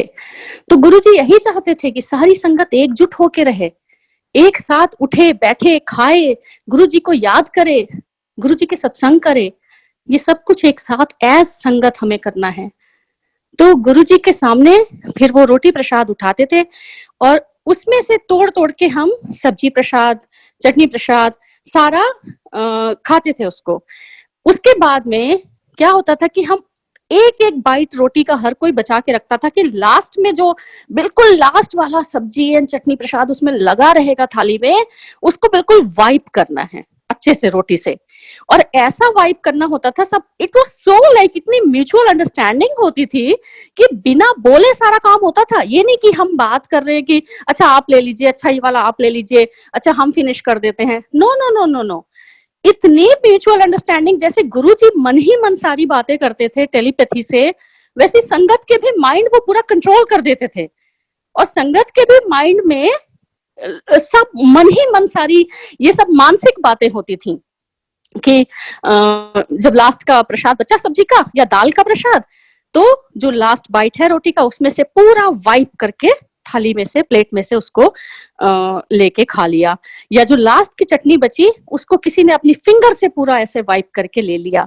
तो अप टू अ पॉइंट कि जब अंकल थालियां लेने आते थे लंगर प्रसाद की, तो वो बिल्कुल क्लीन होती थी, उसमें एक भी कण लंगर प्रसाद का जूठा नहीं रहता था, बचा नहीं रहता था, बिल्कुल भी नहीं। बिकॉज एक एक कण में गुरुजी की ब्लेसिंग है, एक एक रोटी के टुकड़े में गुरुजी की ब्लेसिंग है। कभी भी लंगर प्रसाद को जूठा ना छोड़ें, वेस्ट नहीं करें, चाहे चाय प्रसाद हो, चाहे जल प्रसाद हो, चाहे लंगर प्रसाद हो, उसको आखिरी तक फिनिश करें। जूठा उसको छोड़ना मतलब आप अपनी ब्लेसिंग्स को वेस्ट कर रहे हैं, जाया कर रहे हैं। तो वो जो हमने देखा उस टाइम पे, सिर्फ इसलिए मुझे लगता है कि गुरुजी ने दिखाया कि ऐसे करना है, ये प्रैक्टिकल है और इसको थ्योरेटिकली आगे चल के ऐसे ऐसे करना है सबको। तो सिर्फ वही एक मतलब था, अदरवाइज तो गुरुजी सबके लिए बराबर है, चाहे वो पहले आपसे मिले हों चाहे अब मिले हों, कोई फर्क नहीं पड़ता। आप उनके पास किस समय आए वो सिर्फ गुरुजी जानते हैं और कोई नहीं जानता।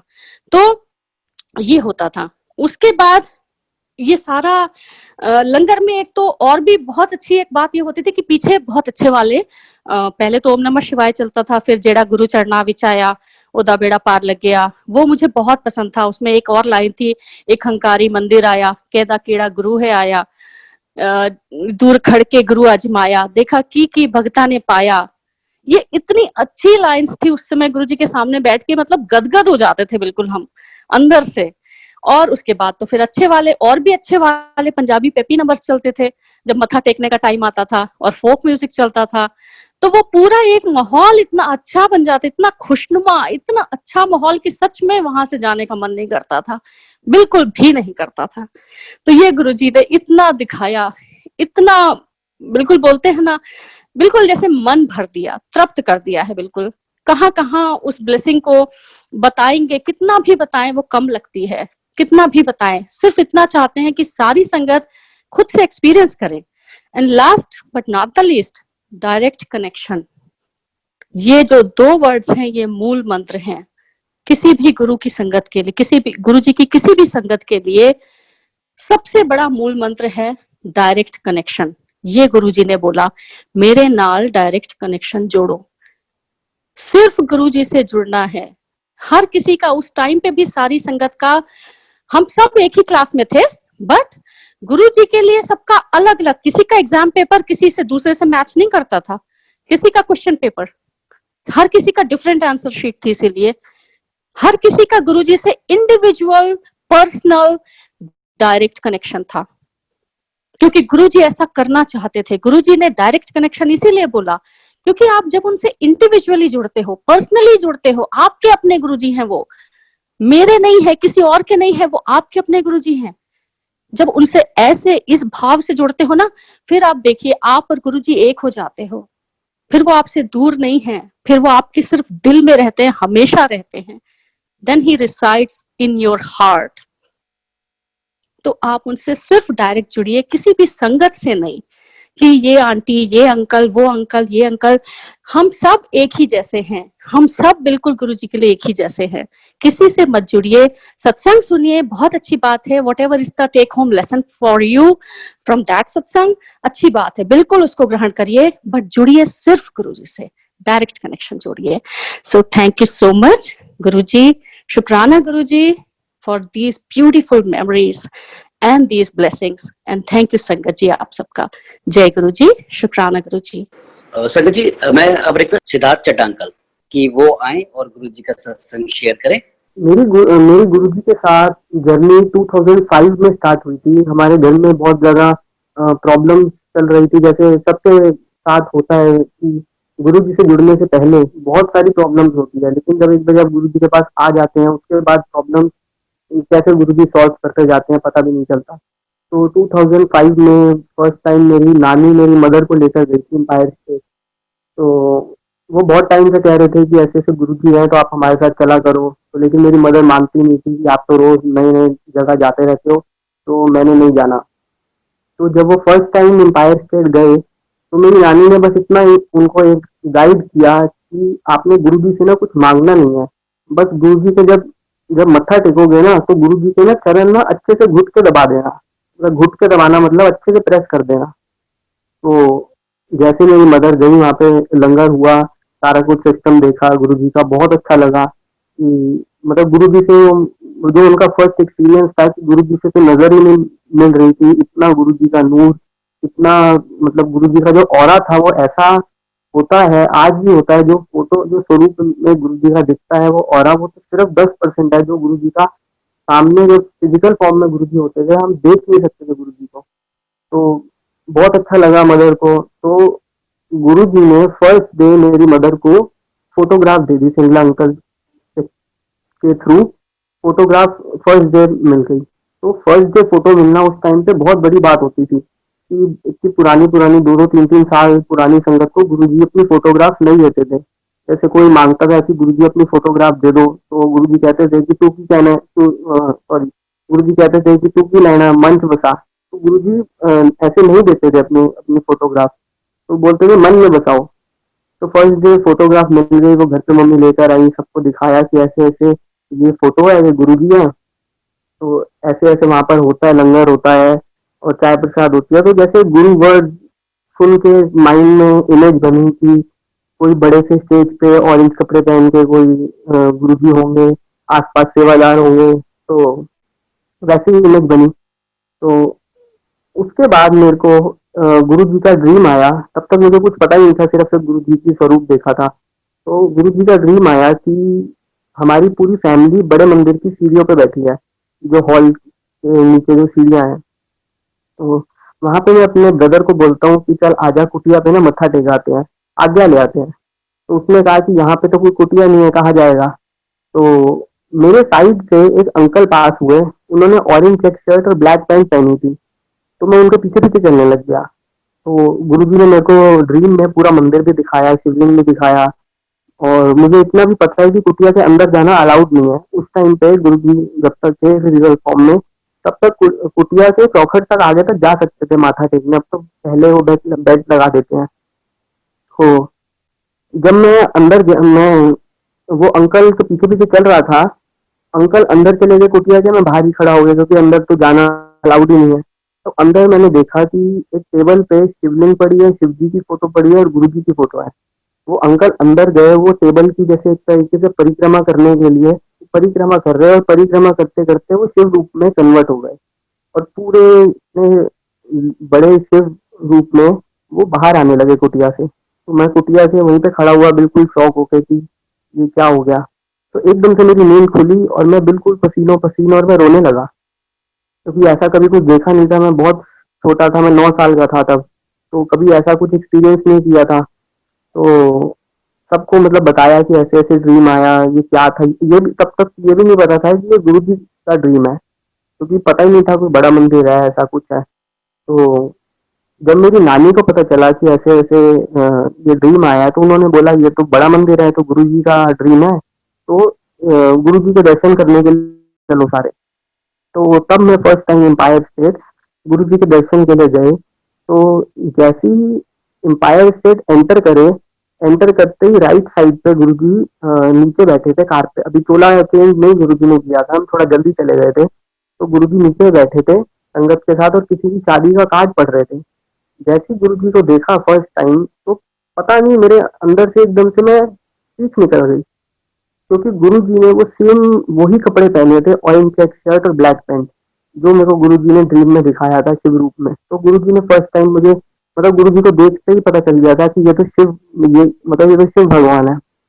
तो फर्स्ट डे गुरुजी के पास गए, माथा टेका, गुरुजी की गोदी में ही माथा टेका, गुरुजी नीचे बैठे थे। तो ऐसे उसके बाद फिर सिलसिला पूरा चलता रहा, गुरुजी के पास जाते रहे। फिर पता चला कि गुरुजी कहते हैं कि मंडे को मंदिर खुलता है सेवा के लिए।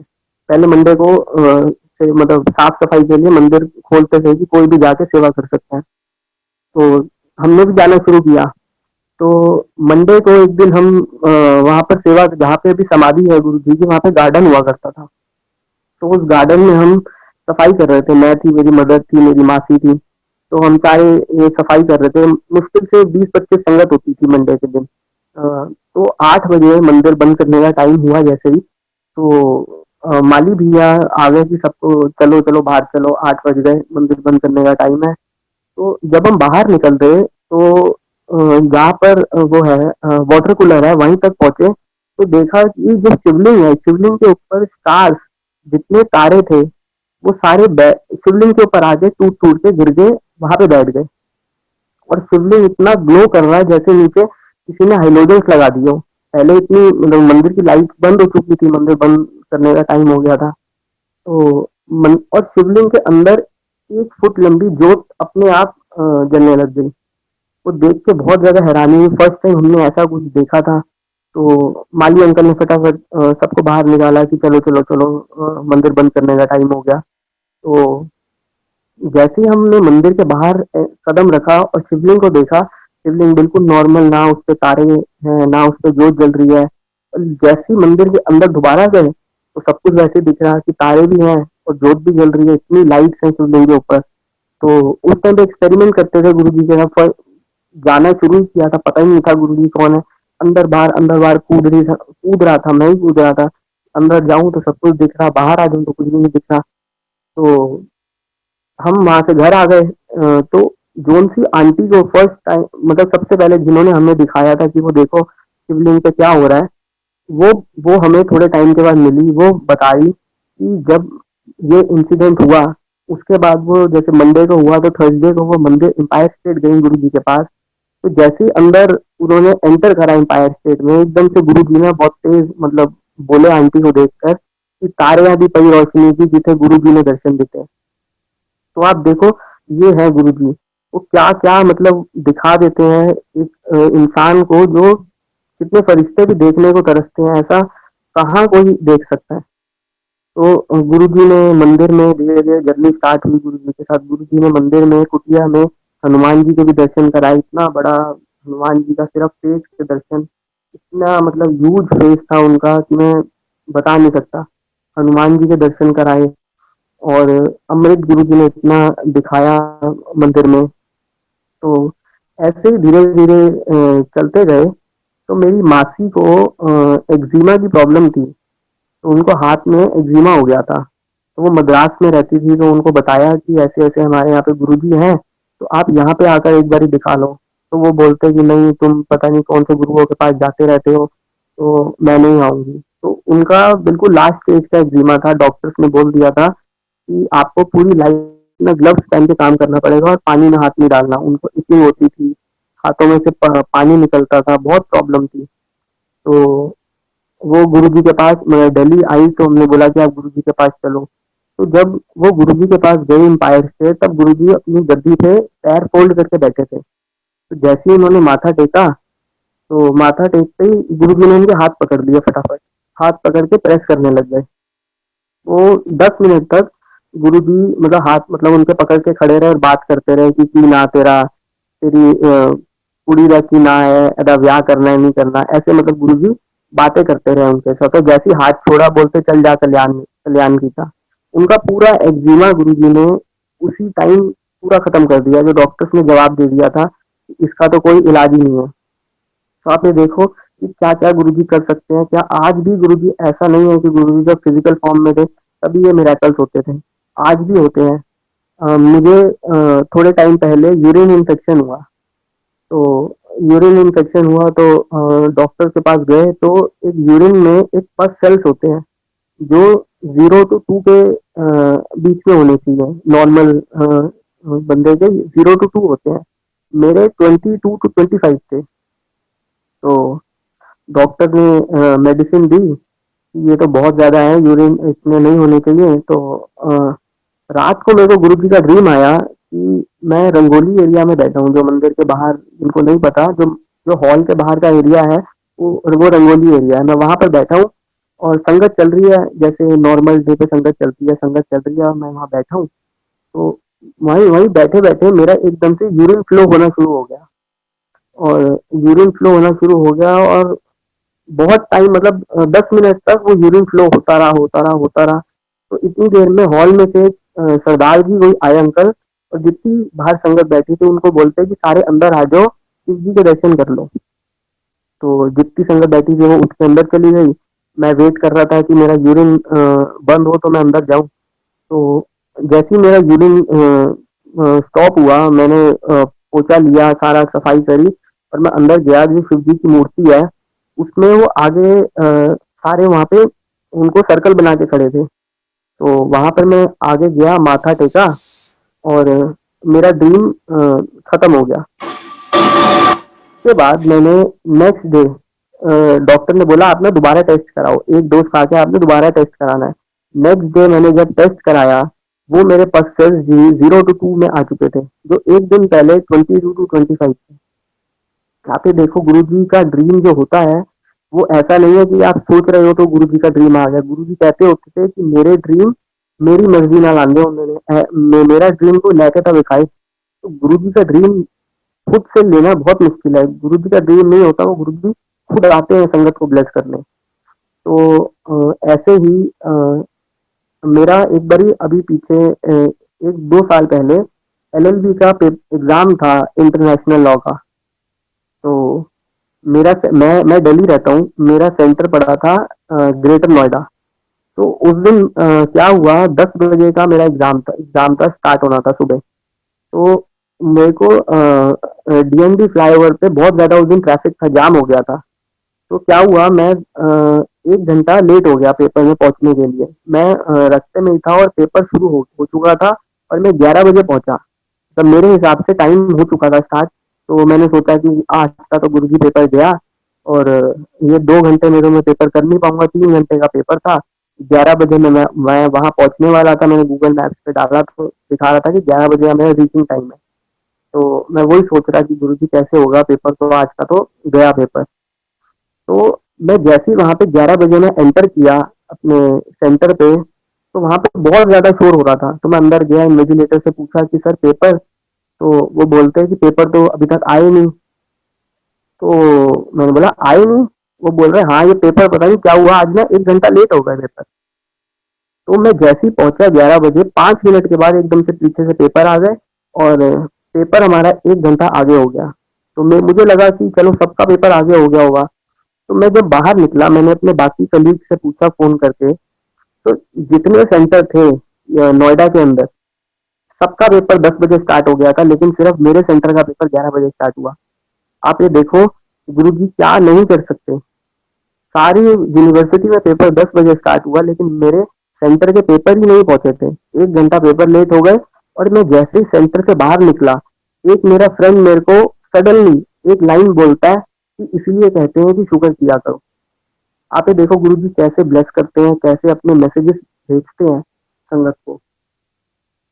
तो ऐसे ही गुरुजी के साथ उसके बाद जर्नी स्टार्ट अभी भी रही। उसके बाद मेरी सिस्टर की, मैं आपको एक सत्संग सुनाता हूँ। और मेरी सिस्टर का शादी को 6 साल हो चुके थे, 6 इयर्स हो चुके थे, लेकिन वो कंसीव नहीं कर पा रही थी। तो बहुत डॉक्टर्स को दिखा लिया, आईवीएफ भी, सारा मतलब जितनी मेडिकल वो था कर सकते थे उन्होंने सब कुछ किया, लेकिन कुछ हो नहीं रहा था। तो बहुत ज्यादा परेशान होकर उन्होंने गुरुजी को भी बोला कि गुरुजी प्लीज आप कुछ करो। तो लेकिन कुछ ना हो नहीं पा रहा था। तो मुझे गुरुजी का ड्रीम आया कि मेरी सिस्टर, मेरे जीजू, मेरी मदर और मैं बड़े मंदिर में गुरुजी के ना सामने गुरुजी बैठे हैं गद्दी पे, और व्हाइट कलर का चोला पहना है और पंजीरी का प्रसाद बांट रहे हैं अपने हाथ से। तो मेरी सिस्टर को देते हैं और कहते हैं कि टेंशन ना ले, मुंडा भी दूंगा, कुड़ी भी दूंगा, टेंशन ना ले। तो वो प्रसाद लेके वो बाहर आ जाती है। तो बाहर आ जाती है तो मैं वैसे ही अपनी मदर को बोल रहा होता हूँ कि अब तो इसे बोलो टेंशन मतलब, तो गुरुजी ने बोल दिया तो सब कुछ ठीक हो जाएगा। तो उसके बाद क्या हुआ, ये मेरे को ड्रीम आया। ड्रीम आने के एक हफ्ते बाद मेरे सिस्टर ने कंसीव कर लिया।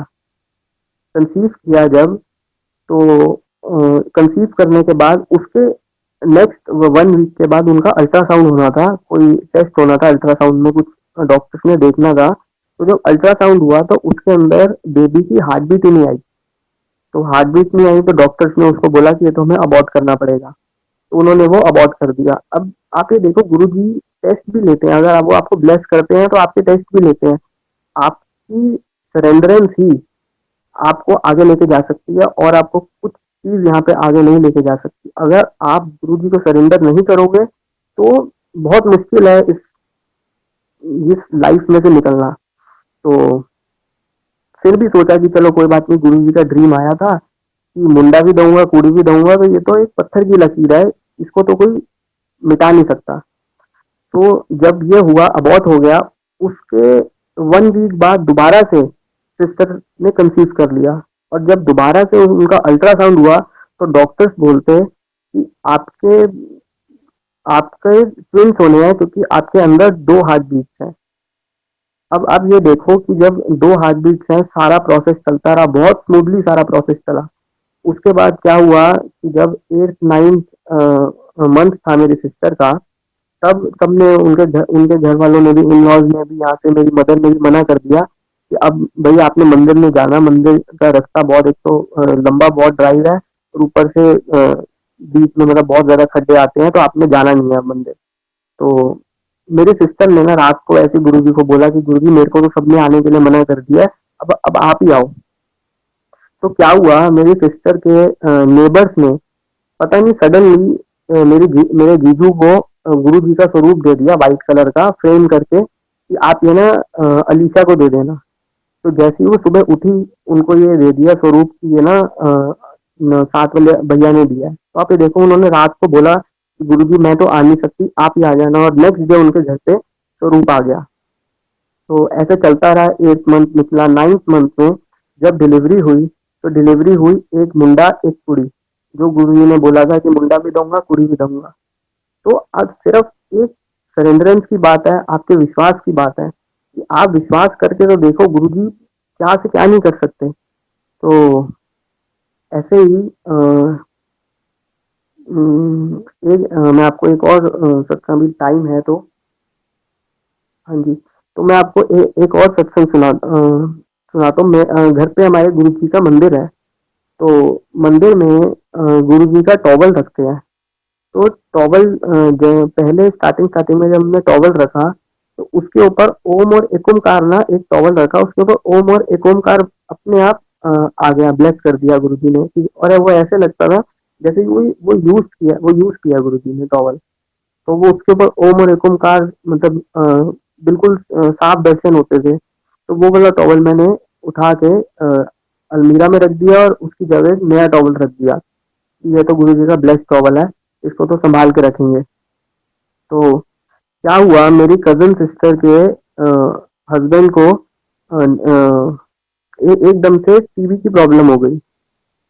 तो उनको गंगाराम एडमिट कराया, वहां पे उनका एक्सरे हुआ, तो डॉक्टर्स ने बोला कि इनके तो टीबी का पैच हमें दिख रहा है, तो इनका तो सिटी स्कैन होगा और यहाँ पे एडमिट करना पड़ेगा। तो मेरी सिस्टर बहुत ज्यादा परेशान थी, अभी तो 6 मंथ हुए थे शादी को, कि गुरुजी ये क्या हो गया।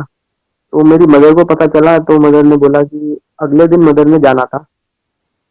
तो मेरी मदर जा रही थी जब हॉस्पिटल, आप ये देखो गुरुजी कैसे मीडियम बनाते हैं अपना ब्लेसिंग्स का। तो कैसे गुरुजी ने चेन क्रिएट करी। तो जैसे मेरी मदर जा रही थी हॉस्पिटल, तो पता नहीं क्या मेरे दिमाग में आया, मैंने वो टॉवल उठा के मदर को दे दिया कि आप ना ये हॉस्पिटल जा रहे हो, ये टॉवल लेते जाओ।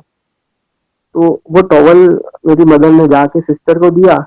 सिस्टर के माइंड में देखो गुरुजी ने क्या डाला, उन्होंने क्या किया, वो टॉवल निकाला और मेरे जीजू की चेस्ट पूरी अच्छे से उससे रब कर दी, टॉवल से वो पूरी अच्छे से रब कर दी। और जब रब करी उसके बाद डॉक्टर्स आए, वो बोलते हमें इनका सिटी स्कैन के लिए लेकर जाना है। तो जब सिटी स्कैन होकर आई रिपोर्ट्स के अंदर ट्यूबरक्लोसिस का एक भी पैच नहीं मिला। और डॉक्टर्स इतने ज्यादा हैरान कि ये कैसे हो गया कि अभी जो रात को पेशेंट को एडमिट किया उसको ट्यूबरक्लोसिस का पैच दिख रहा है, अभी जो सुबह हमने सिटी स्कैन किया इसमें पैच नहीं दिख रहा। आप ये देखो गुरुजी कितनी शक्तियों के माल कितनी शक्तियों के शक्तियां हैं गुरुजी के पास, क्या क्या गुरुजी कर सकते हैं। तो बस एक विश्वास की बात है आपकी। और मैं थोड़े से और सत्संग शेयर करना चाहूंगा, और इसमें मैं याद कर लूँ, कितने सारे सत्संग है गुरु जी के, तो माइंड से स्लिप हो जाते हैं। हाँ, मेरे मामा की मेरी कजन सिस्टर का फर्स्ट क्लास में एडमिशन होना था। तो ये 2008 की बात है। तो उनका फर्स्ट क्लास में एडमिशन करवाना था। तो मेरे मामा ने क्या सोचा कि लोरेटो कॉन्वेंट स्कूल है दिल्ली सेंट में, तो वो क्रिश्चियन स्कूल है, तो वहाँ पे एडमिशन करवाना था। वहाँ पे सिर्फ जितने आर्मी के बैकग्राउंड के हैं, फैमिली बैकग्राउंड है जिनका आर्मी का, सिर्फ उनको एडमिशन मिलती है। तो मेरे मामा ने क्या किया, सारे ना नकली डॉक्यूमेंट्स बनवा लिए, नकली एड्रेस प्रूफ, नकली ये जॉब जॉब का भी अपना नकली सर्टिफिकेट बनवा लिया, एड्रेस का भी, इनकम का भी, सारी एक नकली सर्टिफिकेट बनवा के फाइल लेकर वो पहुंच गए लोरेटो कॉन्वेंट स्कूल की देखी जाएगी, ज्यादा से ज्यादा क्या होगा, पकड़े ही जाएंगे ना। तो क्या हुआ, तो मेरे मामा को इंग्लिश बिल्कुल नहीं आती बोलनी। तो वहां पर तो पेरेंट्स का भी आजकल इंटरव्यू होता है बच्चे के एडमिशन के लिए। तो मेरे मामा और मामी बाहर बैठे हुए प्रिंसिपल ऑफिस के। तो जो प्रिंसिपल ऑफिस का जो गेट होता है, जो डोर था, उसके ऊपर एक छोटा सा मिरर लगा हुआ था अंदर देखने के लिए। तो उन्होंने जब देखा, उनसे पहले एक पेरेंट्स अंदर गए हुए थे, उनका इंटरव्यू हो रहा था। तो मेरे मामा देख रहे कि आधा घंटा हो गया, ये तो प्रिंसिपल इतना लंबा इंटरव्यू ले रही है, तो हम तो पकड़े जाएंगे, ये तो सारे पेपर देखेगी, सब कुछ पूछेगी, तो हम तो जाते ही पकड़े जाएंगे। तो उन्होंने सोचा कि चलो कोई बात नहीं, देखते हैं क्या होता है।